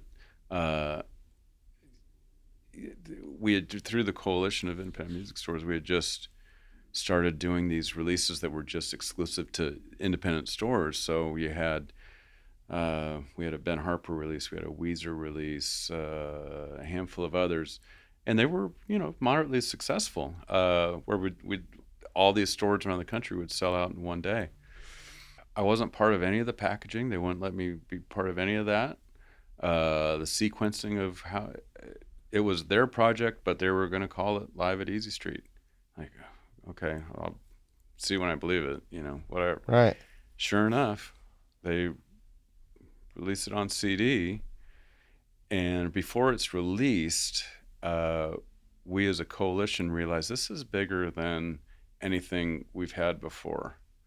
This is a live release that no one's heard, other than the 150 people that were there. And this is, arguably the biggest, greatest American rock band of the last 30 years. Okay, so how are we gonna release this? Well, Pearl Jam wanted it exclusive to independent retail only, which was unheard of. That was unheard of. Everyone was doing Target exclusives, Best Buy exclusives. Right. All the big shots were doing that. All of a sudden, while we're at our we're down and out. Lowest point. Yeah. Bands pay attention. Yeah. So we realized through my coalition and through Don Van Cleve, our director at the time, we need to bring in more stores. We need to bring in, and some of them might even be competitors, but we got to bring them in. We want to sell as many as we can. A rising tide, right? Yeah. So we did. We threw our playbook to the Ames Coalition, and then there's one called the Doors Coalition,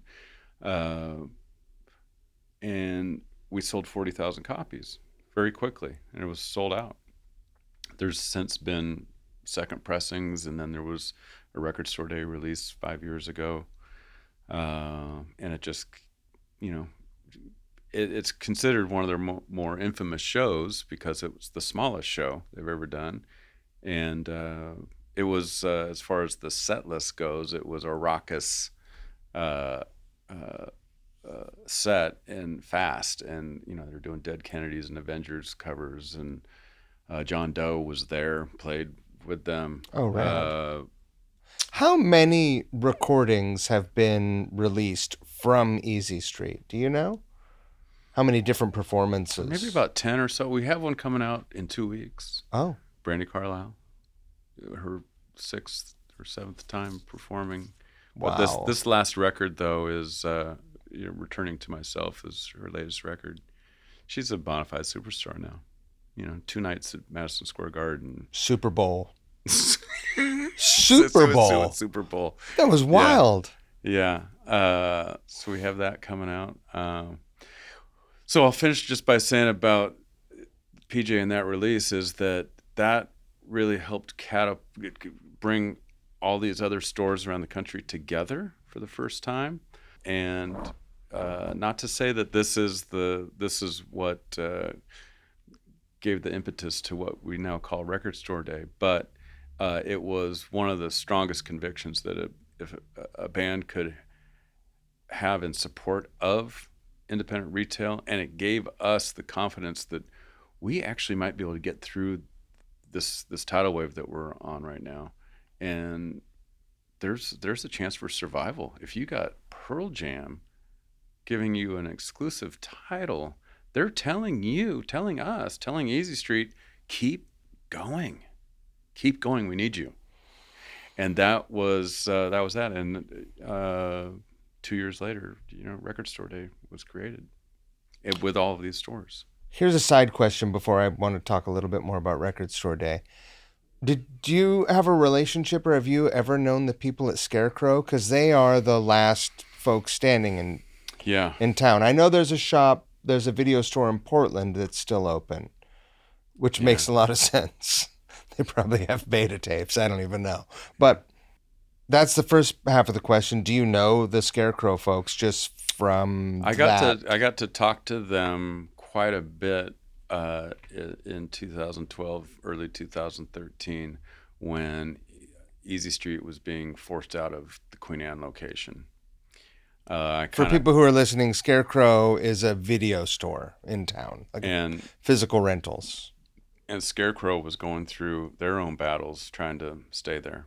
And that is when they had brought up the idea that they had just been thinking about a co-op, right? Which is what they have now, right? So it's kind of members only own it, or a group of investors own it, all for the greater good kind of a thing. And I was considering that, I didn't want to leave Queen Anne. There was no reason for us to have left Queen Anne other than Chase Bank wanted the location and they were willing to pay whatever it took to get it. They're no longer there now, but pricks. Scarecrow is, they're a brother and sister to me for sure. How it is that record stores were able to survive that. About 1,000 to 1,500 stores were able to survive that era. At one point there were 10,000 record stores. We're now back to like 3,000 or 4,000. But video stores weren't, other than the Scarecrow and a few others. And now we really miss video stores, especially with. mean, if you want to watch On the Waterfront, for example, what are you going to do? You're going to go on your phone. How do I watch it for free? Okay, I can't. Okay, so now what streaming service? And then oftentimes it's like a show. It's like now it's gone. You subscribe to it for as long as you want to watch something, and then you're out. Yeah. I really loved perusing the aisles of video stores and being like, I think there's a call for. I just even had this thought myself a week ago. It's like, if we didn't have a Scarecrow here, I would be opening a DVD store. There's so many used DVDs out there. 4K is in 5K, right? I haven't even seen a 5K one yet, but Blu-ray, and it's so much better than watching it, by streaming it. Yeah. So I think there's something to be said for DVDs making a bit of a comeback, and possibly the DVD store. It's weird that I guess they were sort of dying At before. the same time, yeah. Was it the same time? Yeah. They didn't sort of like make a coalition or a group or a union Yeah, I don't know in if the they same have way. that. Yeah. Bookstores have their own coalition. They've been able to get through it. A lot of it is about buying power, right? Like you guys can buy in numbers and sort of. Is that true or false? Am I talking out of my ass? Oh no, there's all that, as Yeah. well as co-op advertising and marketing campaigns that you all agree to, and it just opens up your network. It just makes all these stores better. I've copped a handful of ideas and handed out, ideas to other stores. If you are watching or listening to this podcast and you don't know what Record Store Day is, shame on you. First of all, it's been around for a long time at this point. Yeah. How many years? What is it? 17, 18? Close to 20. Yeah. How did it start? And I guess, what's the future of it? Initially, there was a guy in Atlanta with a record store called Criminal Records, and he's a big comic book guy. I've played there. Yeah?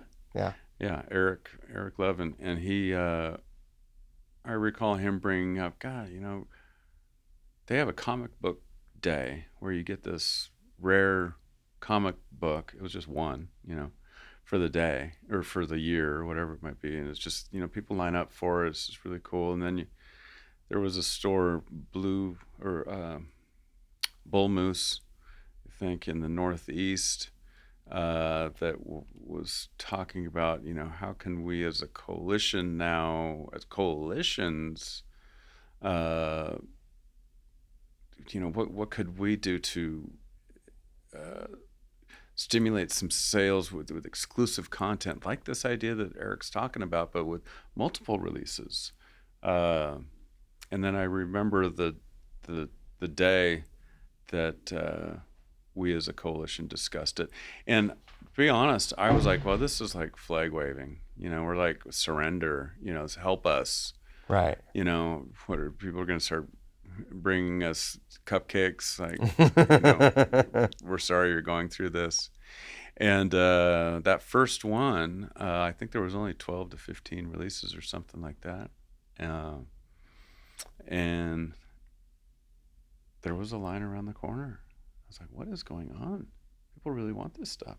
And they did. But they were there to support their favorite store, while also getting something unique. It's that whole kind of supreme clothing line mentality. And we all, so many of the best brands around now do that. And some of it, I have to think, is inspired by Record Store Day and the idea of limited edition, exclusive release. Yeah. A lot of planning, right? Yeah. Artists, labels, people plan special releases all year for this. I mean, if you're a label or an artist that's not involved in it, it doesn't look as though you're supporting the vinyl format or physical goods, Right. So yeah, this year It's April 18th, and we'll have we have the Brandy Carlisle live at Easy Street. There's 400 titles. Thin Lizzy live in Cleveland, 1975. No one's heard it. That's wild. Dijon, great R&B artist with a 6-track EP that's been out of print for years.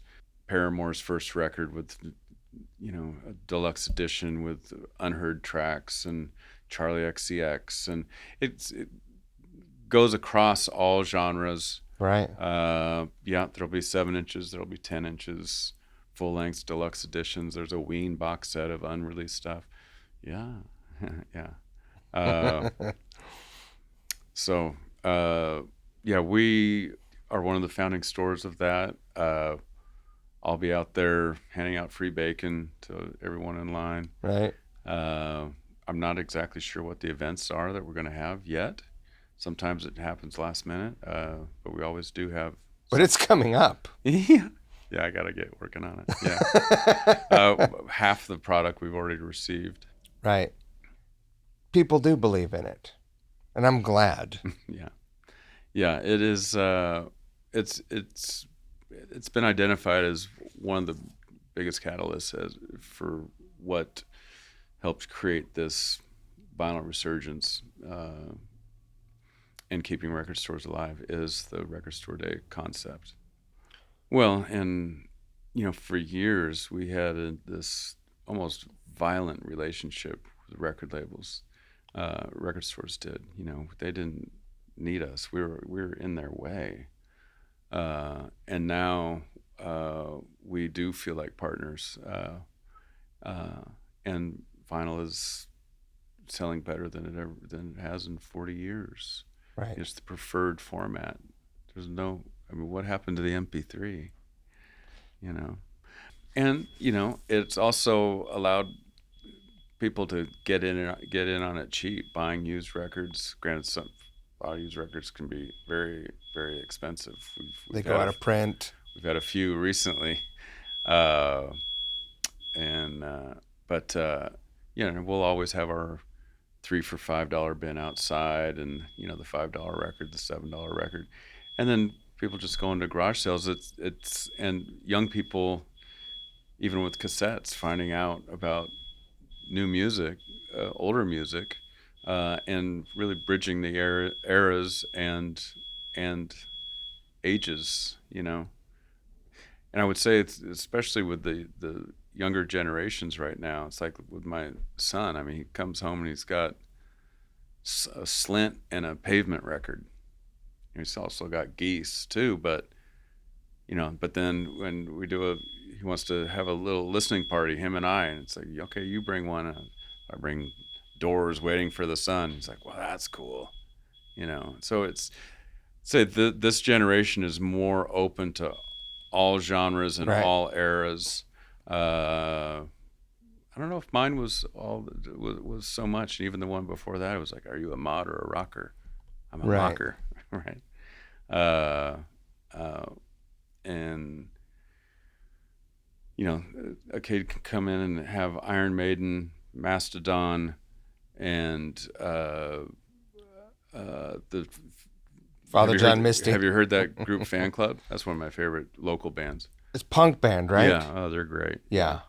A lot of great talent in Seattle right now, as there always is. Biblioteca is another great band, and I saw them play. I thought they were great. Yeah. Linda from Work. Also great. Yes. I did the Sonic Guild show, and Zukraut. Haven't heard them. It's so killer. Yeah. Okay. I think they're all those bands are friends. Zukraut is like post-punk and Minutemen. It's like dancey, 3-part harmonies, angular dance punk. Okay. It's awesome. Wow. And like high-level musicianship. Have you heard Koba? No. I think they're a 3-piece too. Heavy. The lead guy works over at Robert Lang Studios. Oh, rad. So they record for free over there. Name one record that's been made there, though. Yeah, heavily inspired by like Deftones and Seattle music, but high school kids. Wow. But yeah, every week there's 2 or 3 local bands I'm hearing about that I just gotta check out. And for me, growing up here, I was a victim of the whole teen dance ordinance. There wasn't a lot of opportunities to see local music. Oftentimes you had to wait until they made it to the Moore or the Paramount. We did have a place called the Eagles Hippodrome for a year and a half or so, and you had the Metropolis that was only around for about a year. Right. And then it would get shut down. All these great little all ages clubs, by the time you knew about them, they were gone. So a lot of the first time I saw Soundgarden was in a basement of a church. I still don't even remember where it was. Whoa. That was how underground the scene was. But for the kids that are of my age, some of the older guys were able to get to those shows just because they got to 21 before I did. Right. But like Duff will go on about all the great shows that he saw, but I didn't have opportunities to see any of that. Iggy Pop, for example, was blacklisted from Seattle because of how crazy his shows got. And Jesus Lizard too. Were they? Oh yeah. Was it at Moe's show? At Moe's? Because I was there for that. Yeah, I think that, the fire marshal. I was there. Gave him. Oh man, they probably took me out with them. Yeah, I loved that. That's why they would play Tacoma, I think, when yeah. they would come through. So good. What do you see for your future? Do you have plans to expand, or I imagine you're pretty well embedded at that location. Do you ever want to open another location? Do you ever want to expand the store larger, or? Well, I did that with Queen Anne. Right. For me, I'm all in, so it's hard for me to be an absentee owner. I don't know how somebody like my good friend Marcus Lalario, who worked for me for 10 years or so, he's got Little Woodies and Mezzanote and Home Team, and he's bouncing all over the place, and Master of Pub. I mean, he's just doing it. And for me, it's just I enjoy just being the destination. I don't have the time to have a second store. I got a family. I got 2 kids. I got my parents still around, and so I just I love West Seattle. I love what West Seattle represents. I love Seattle as a whole. The idea of, and I have gone to other places to look at locations. I've been asked to. I went out to New York once, looked at a spot. I've been to Venice, California. I've looked at a spot. Went to U Village, looked at a spot. Been up and down Capitol Hill over time. Just, I see a lot of work, right, when I see that. So why not attract more people to West Seattle and District 1? Everything's already built in. It's taken me 39 years to build what we have. The idea of trying to recreate that, right? I don't see it. Now, how we can expand outside of that is a whole other story, though. And if that's through online selling or through our socials, a better website, just improving. I don't wake up to be mediocre. Either do you. It's a kick in the ass is still a step forward. I'm always trying to knock down the door of progress all the time, and I'm always looking over my shoulder too. How do you stay motivated? So this is. I'm wondering where the coffee shops are around here in this back alley. There's none to be found. I would say over the last 15 years. I stay motivated mainly because this is now a family business. This is a true mom and pop business with my wife, Keisha. Mm-hmm. And she has motivated me, and she's a believer in me and what we're doing. And I would say because of her and my kids, I have much more purpose in what I do today. Also, I am a steadfast believer in the power of independent retail, uh, especially brick and mortar retail here in this particular city. As we see how quickly it's changed, it's a lot cooler to be able to say, I come from the land of Kurt Cobain, Chris Cornell, Sir Mix-a-Lot, the Supersonics, and Easy Street Records, and Dick's Drive-In, and Alice in Chains, and Modest Mouse, and Death Cab for Cutie, and I mean, to Jimi Hendrix, Quincy Jones, to be able to actually think about the city that you come from, and what you're embodying on a daily basis. When I open those doors, that's congregation. I don't take that lightly. Either I'm the congregation, or the artists or the congregation. Either way, we're all in this together. This is our space, and especially, I mean, I look back on the early days when it was just me opening the store and closing the store, or when I just had one or two employees, and I was trying to fill the bins with the Miles Davis catalog. I mean, and it was taken, 1 week after another. We got Live Evil in here. Now we've got Sketches Spain. Now we got, build the catalog. And it just made me prouder and prouder and prouder as I could build those sections out, and those genres out. I can remember early on, I still remember someone said, "Where's your country section?" This is right there. It's Johnny Cash. That's all I had. Right. And I learn from customers every day, and that's helped build out some of these sections. Whenever we do a special order, we tend to order another one, because if that person wanted it, that means somebody else wants it. So the customers have really helped build that inventory. And I think it's a lot. I also, in an allegorical kind of way, try to tell the story of what Seattle represents, past and present, and potentially in the future. And so when people walk in the shop, I hope that they feel that breeze of, there's no Seattle freeze in here. Right. This is all us. Be comfortable.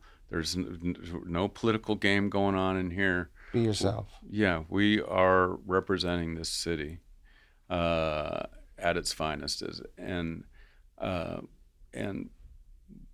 putting those artists, however big or small, on pedestals. So you'll see when you walk in, you'll see wire consignments right up front.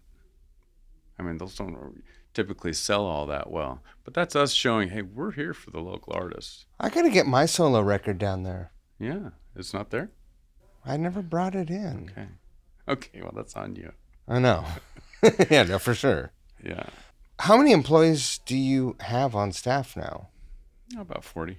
40 employees. That's across the cafe.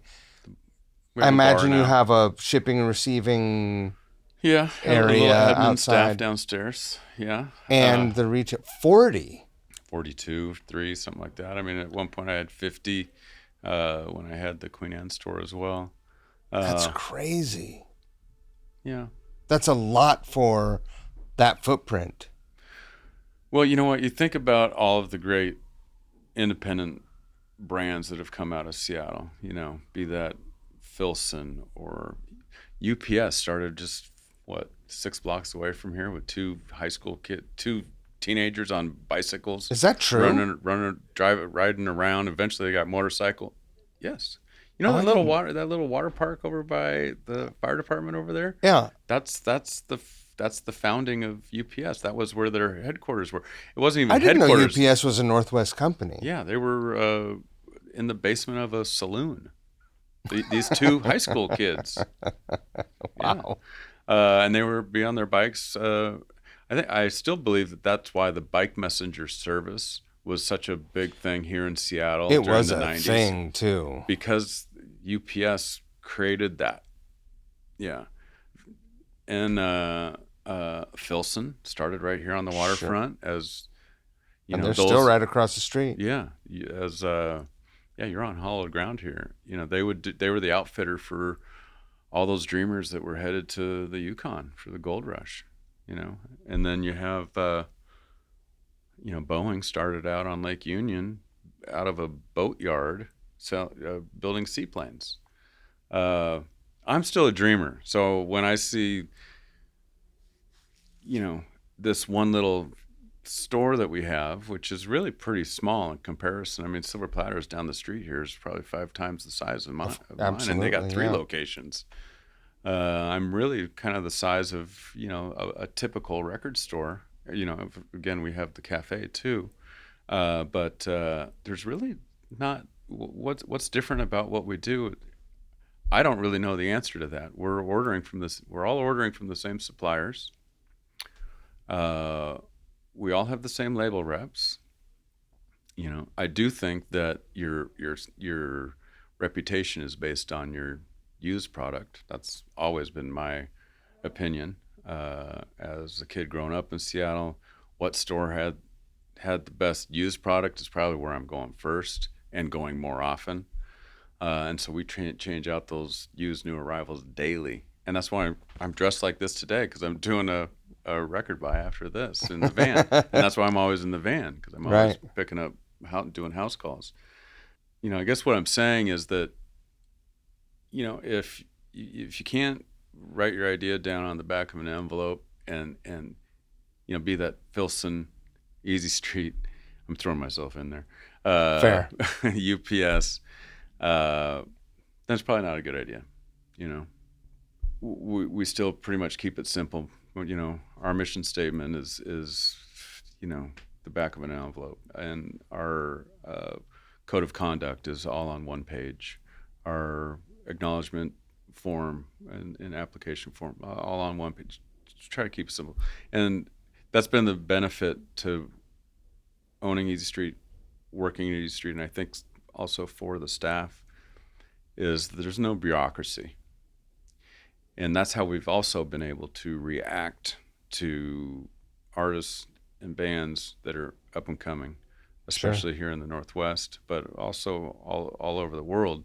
We can immediately react without having to go to a board of directors meeting on what our budget is and how many we need to bring in. I imagine you're hearing about bands not from buying records, but from your employees, from the people who work at the record store, who are young in their 20s, going to shows or playing in bands. Yeah.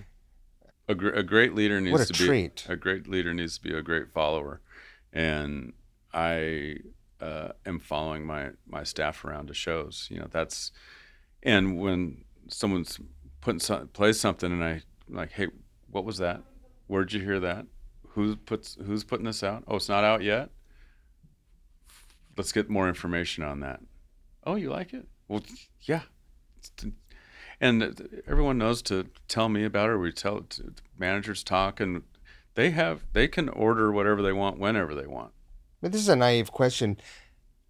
Has Easy Street ever had an imprint, like a label release? No, and the main reason for that is that there was a disco house label out of New York called Easy Street Records.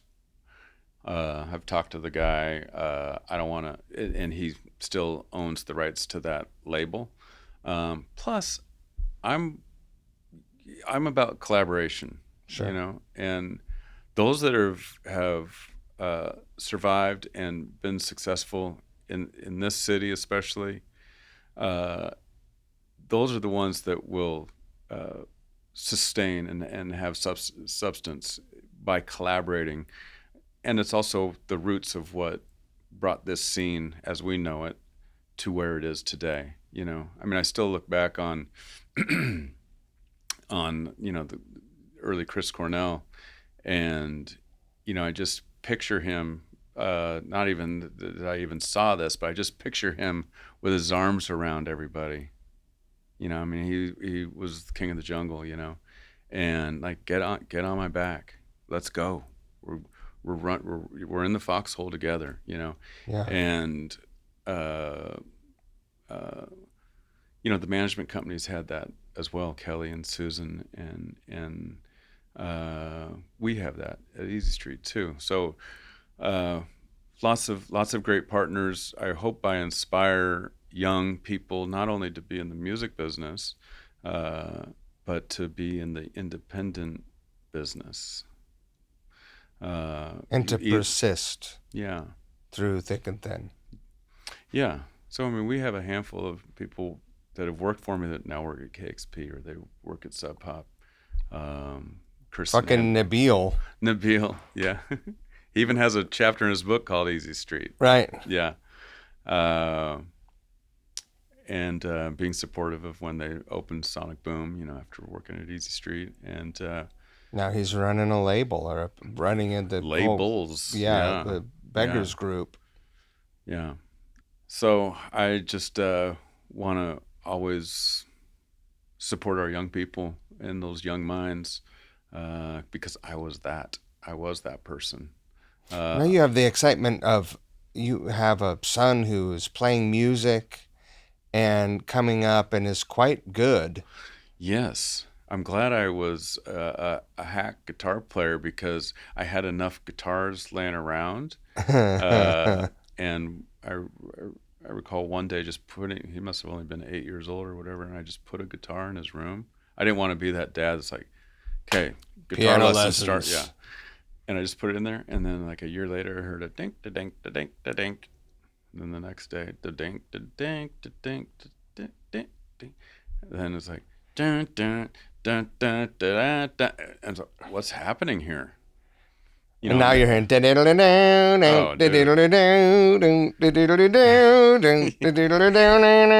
then our buddy Gianni from Naked Giants had been his guitar coach for a number of years, and then he also did piano with Aaron Rubin, and then he's learned bass on his own and drums on his own, and anything that's not brass he can play.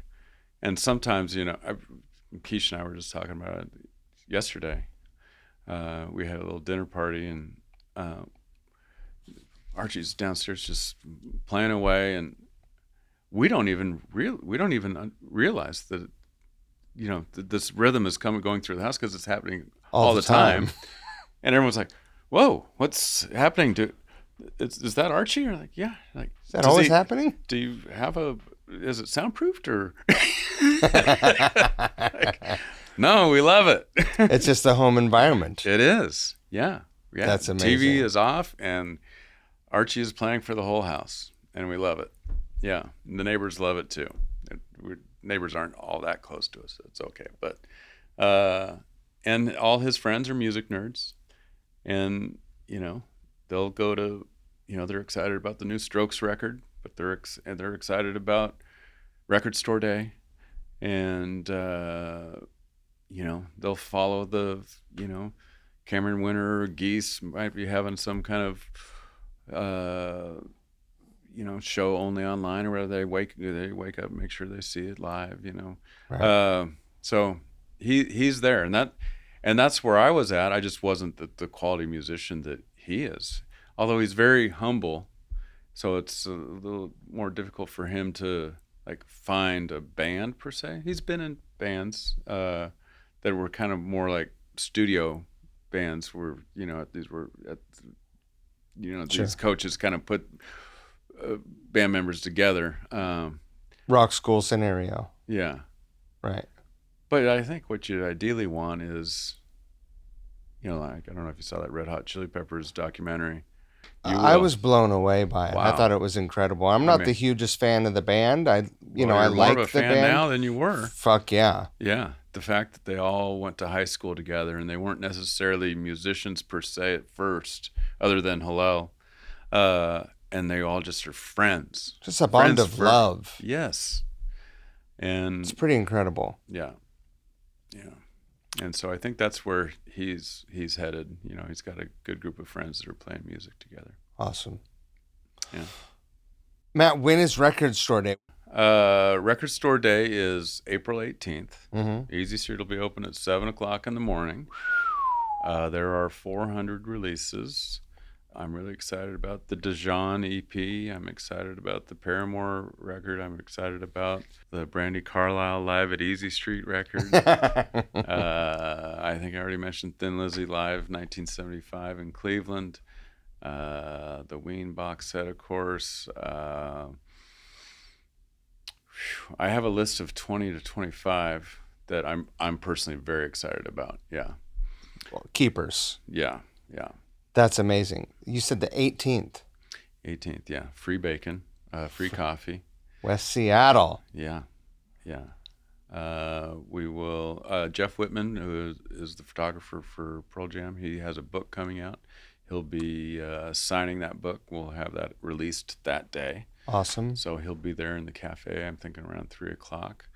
We have a few other things we're working on. Yeah. Exciting. Yeah. I'm sure it's going to be a huge success. You never really know, but in this particular case, I know that it will be because the brandies are going to be gone. We ordered as many as we could in the thousands, and yet there's only 8,000 total in the world. So you can only get so much, and it is an allocated piece, meaning every other store's got to get it too.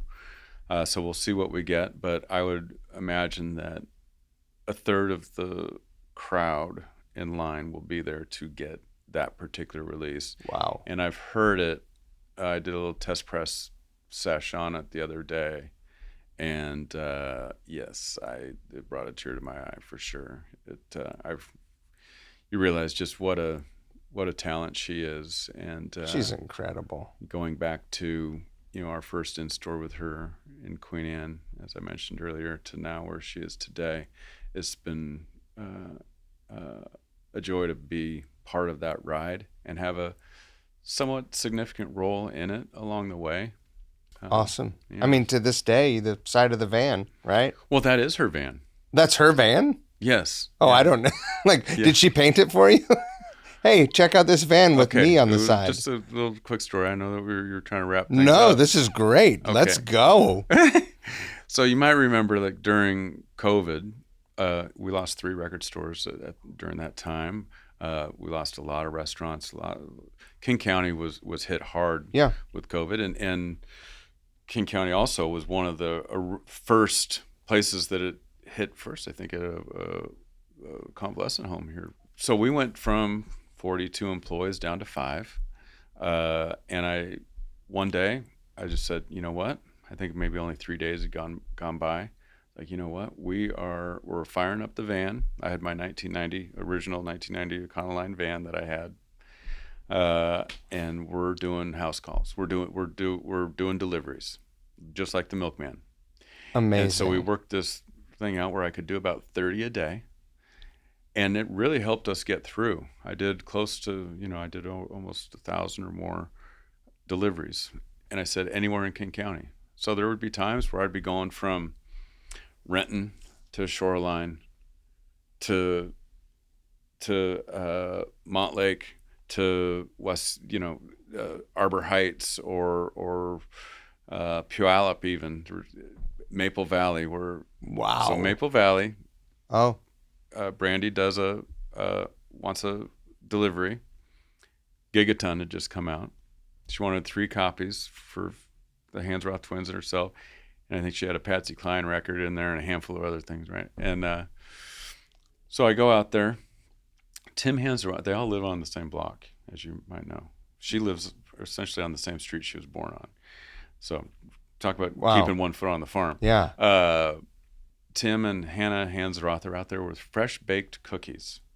It got to a point where, so I had done a delivery out there once before in the old van, but she had reached out to me to say, I understand that your van is no longer operating and you're not doing any house calls anymore. You're suspending operations, but can you do... Your van broke down during this time because... Around that time, yeah. And she said, can you do one more house call? You know where I live. do one more house call. Just take the family car, bring your kids, and so yeah, Tim and Hannah Hands are out there with their fresh baked cookies. Their kids are throwing frogs and snakes around, and it's rural out there, right? My kids are hiding behind the tree. Right. Who are these children? Yeah, and Brandy had the van parked up on the driveway, and all the doors were open of this van, and they got Merle Haggard playing out of it on the tape deck, and Tim says, "Go sit in that van, see what you think." I'm like, trying to sell me a van? I got no money right now, nothing. Right. I'm just trying to keep my business together. Here's your records. Thanks for the cookies. Like, no, get in the van. And so I get in there. Tim gets in the passenger seat, starts cranking up the music, and he starts showing me where they used to sleep in the back. Like, this is the little cot that Brandy had. This, and Tim would sleep here. I would sleep here, and Phil would sleep here. And it's going on about 180,000 miles touring in this van, and with a trailer behind it. All those first tours, it was just us. But we haven't had the heart to sell it, because it just sentimentally it means a lot to us. So we'll use it to do runs to the nursery or grab dirt or whatever. But yeah, what do you think? I'm like, well, it's great. And then he says, they used to let you sell vehicles for $1 in King County, and now it's 10. And I was like, I don't have $10. He says, can we do a trade? And my buddy Corey Cote from Mystery Made, who has my old location on California Avenue, he was with us, drove out with me, and so I drove the van away. And then I painted it black, and then I put the logos on there. And then when her record came out, Returning to Myself, she said, "Hey, can we break out the old van? Can we like take it to Dick's Drive-In, and can we go to the Wild Rose, and can we go by the mural at Numos, and we'll go to Filson, and we'll do a thing there, and of course we're going to do the Easy Street in-store, and just like 3 days of just fun in the old van." I'm like, for real? She's like, yeah. And then can we do a rap that goes, for the new record? I'm like, well, yeah, it's your anything van. It's you the Brandy want, van, of course. Yeah. And yeah, so it was full circle. Yeah. Wow. Yeah, got to make sure I've honored that trade, but yeah. So she gave us her old touring van, and that's what that is, and I drive it every day. What a friend. Yeah. Yeah. This is the importance of relationships. Right. Yeah. It's one thing to just sell, a band's record, but to have an emotional friendship and kinship with them, especially when they're from your hometown, it's really meaningful and gets me through another year and into the next album cycle. And I'm always going to support a local artist, pretty much no matter what. I know I've been in a band myself. I know what it takes. I know how trying that can be, just with the relationships and whatever else you got going on in your life. I don't need to tell you. You understand this as well, if not better than anybody. And so I have high regard for musicians that have made it their life and are lifers. Duff is probably one of the best examples of that here in town. And I still can remember, even in 1987, when the Appetite for Destruction came out, we all knew that was that guy Duff's band, and he did everything he could in town to try to make it Right. and had to leave. There just wasn't that. We didn't have the venues. We didn't have the infrastructure to support his dreams yet. Right. You know, and sure enough, that's why McCready and the Friel brothers went down to fellow Roosevelt Rough Riders. Let's follow Duff down there and see what we can do. You know, they didn't have Axl Rose. They had what was his Rob, Mark right? Yeah. Marco? What was his name? What the fuck is his name? Still a great band. Yeah. I mean, my sister loved Shadow. That was her band. Costa overall, we need to get him on this show. God, he's Garfield graduate, one of the best drummers in the world, living right here in Seattle. Of course, we got Aaron Jones. Had him here. You did? Yeah. Okay. So many. So I'm here to be that glue. Well, thank you. Yeah. Thank you for also having a great space to go into. I still get like physically excited. Like when I go into a record store, there's something about that environment that is, I feel the same way about when I walk into a music venue, no matter how big or small it is. I feel the same way. I feel like comfortable and in a place that I belong, where I feel a sense of belonging. Mm-hmm. Right? Not like, oh, well, I belong here. I have a sense of belonging. Other people can tell you belong here, but unless you feel it or believe it, it doesn't matter, right? Well, the greatest human desire for any of us is to feel as though we belong to something, Not in a gang, are you? You belong to Seattle, baby. Yeah, for sure. Matt? Yeah. Thank you. Come on, up here. I got a broken hip. Have I ever taught you how to hug before? You got left arm over. Yeah, I know. Yeah. Okay. Amazing. What if we're both doing that? Does that still work? Well, that's not. That's your left arm is down now. Oh, your left arm up. Okay. This is when your heart's aligned. Oh, there we go. Yeah. Okay. That's a true hug. Yeah. Okay. I'll go in with the left first. Yeah. Great. Well, that was fucking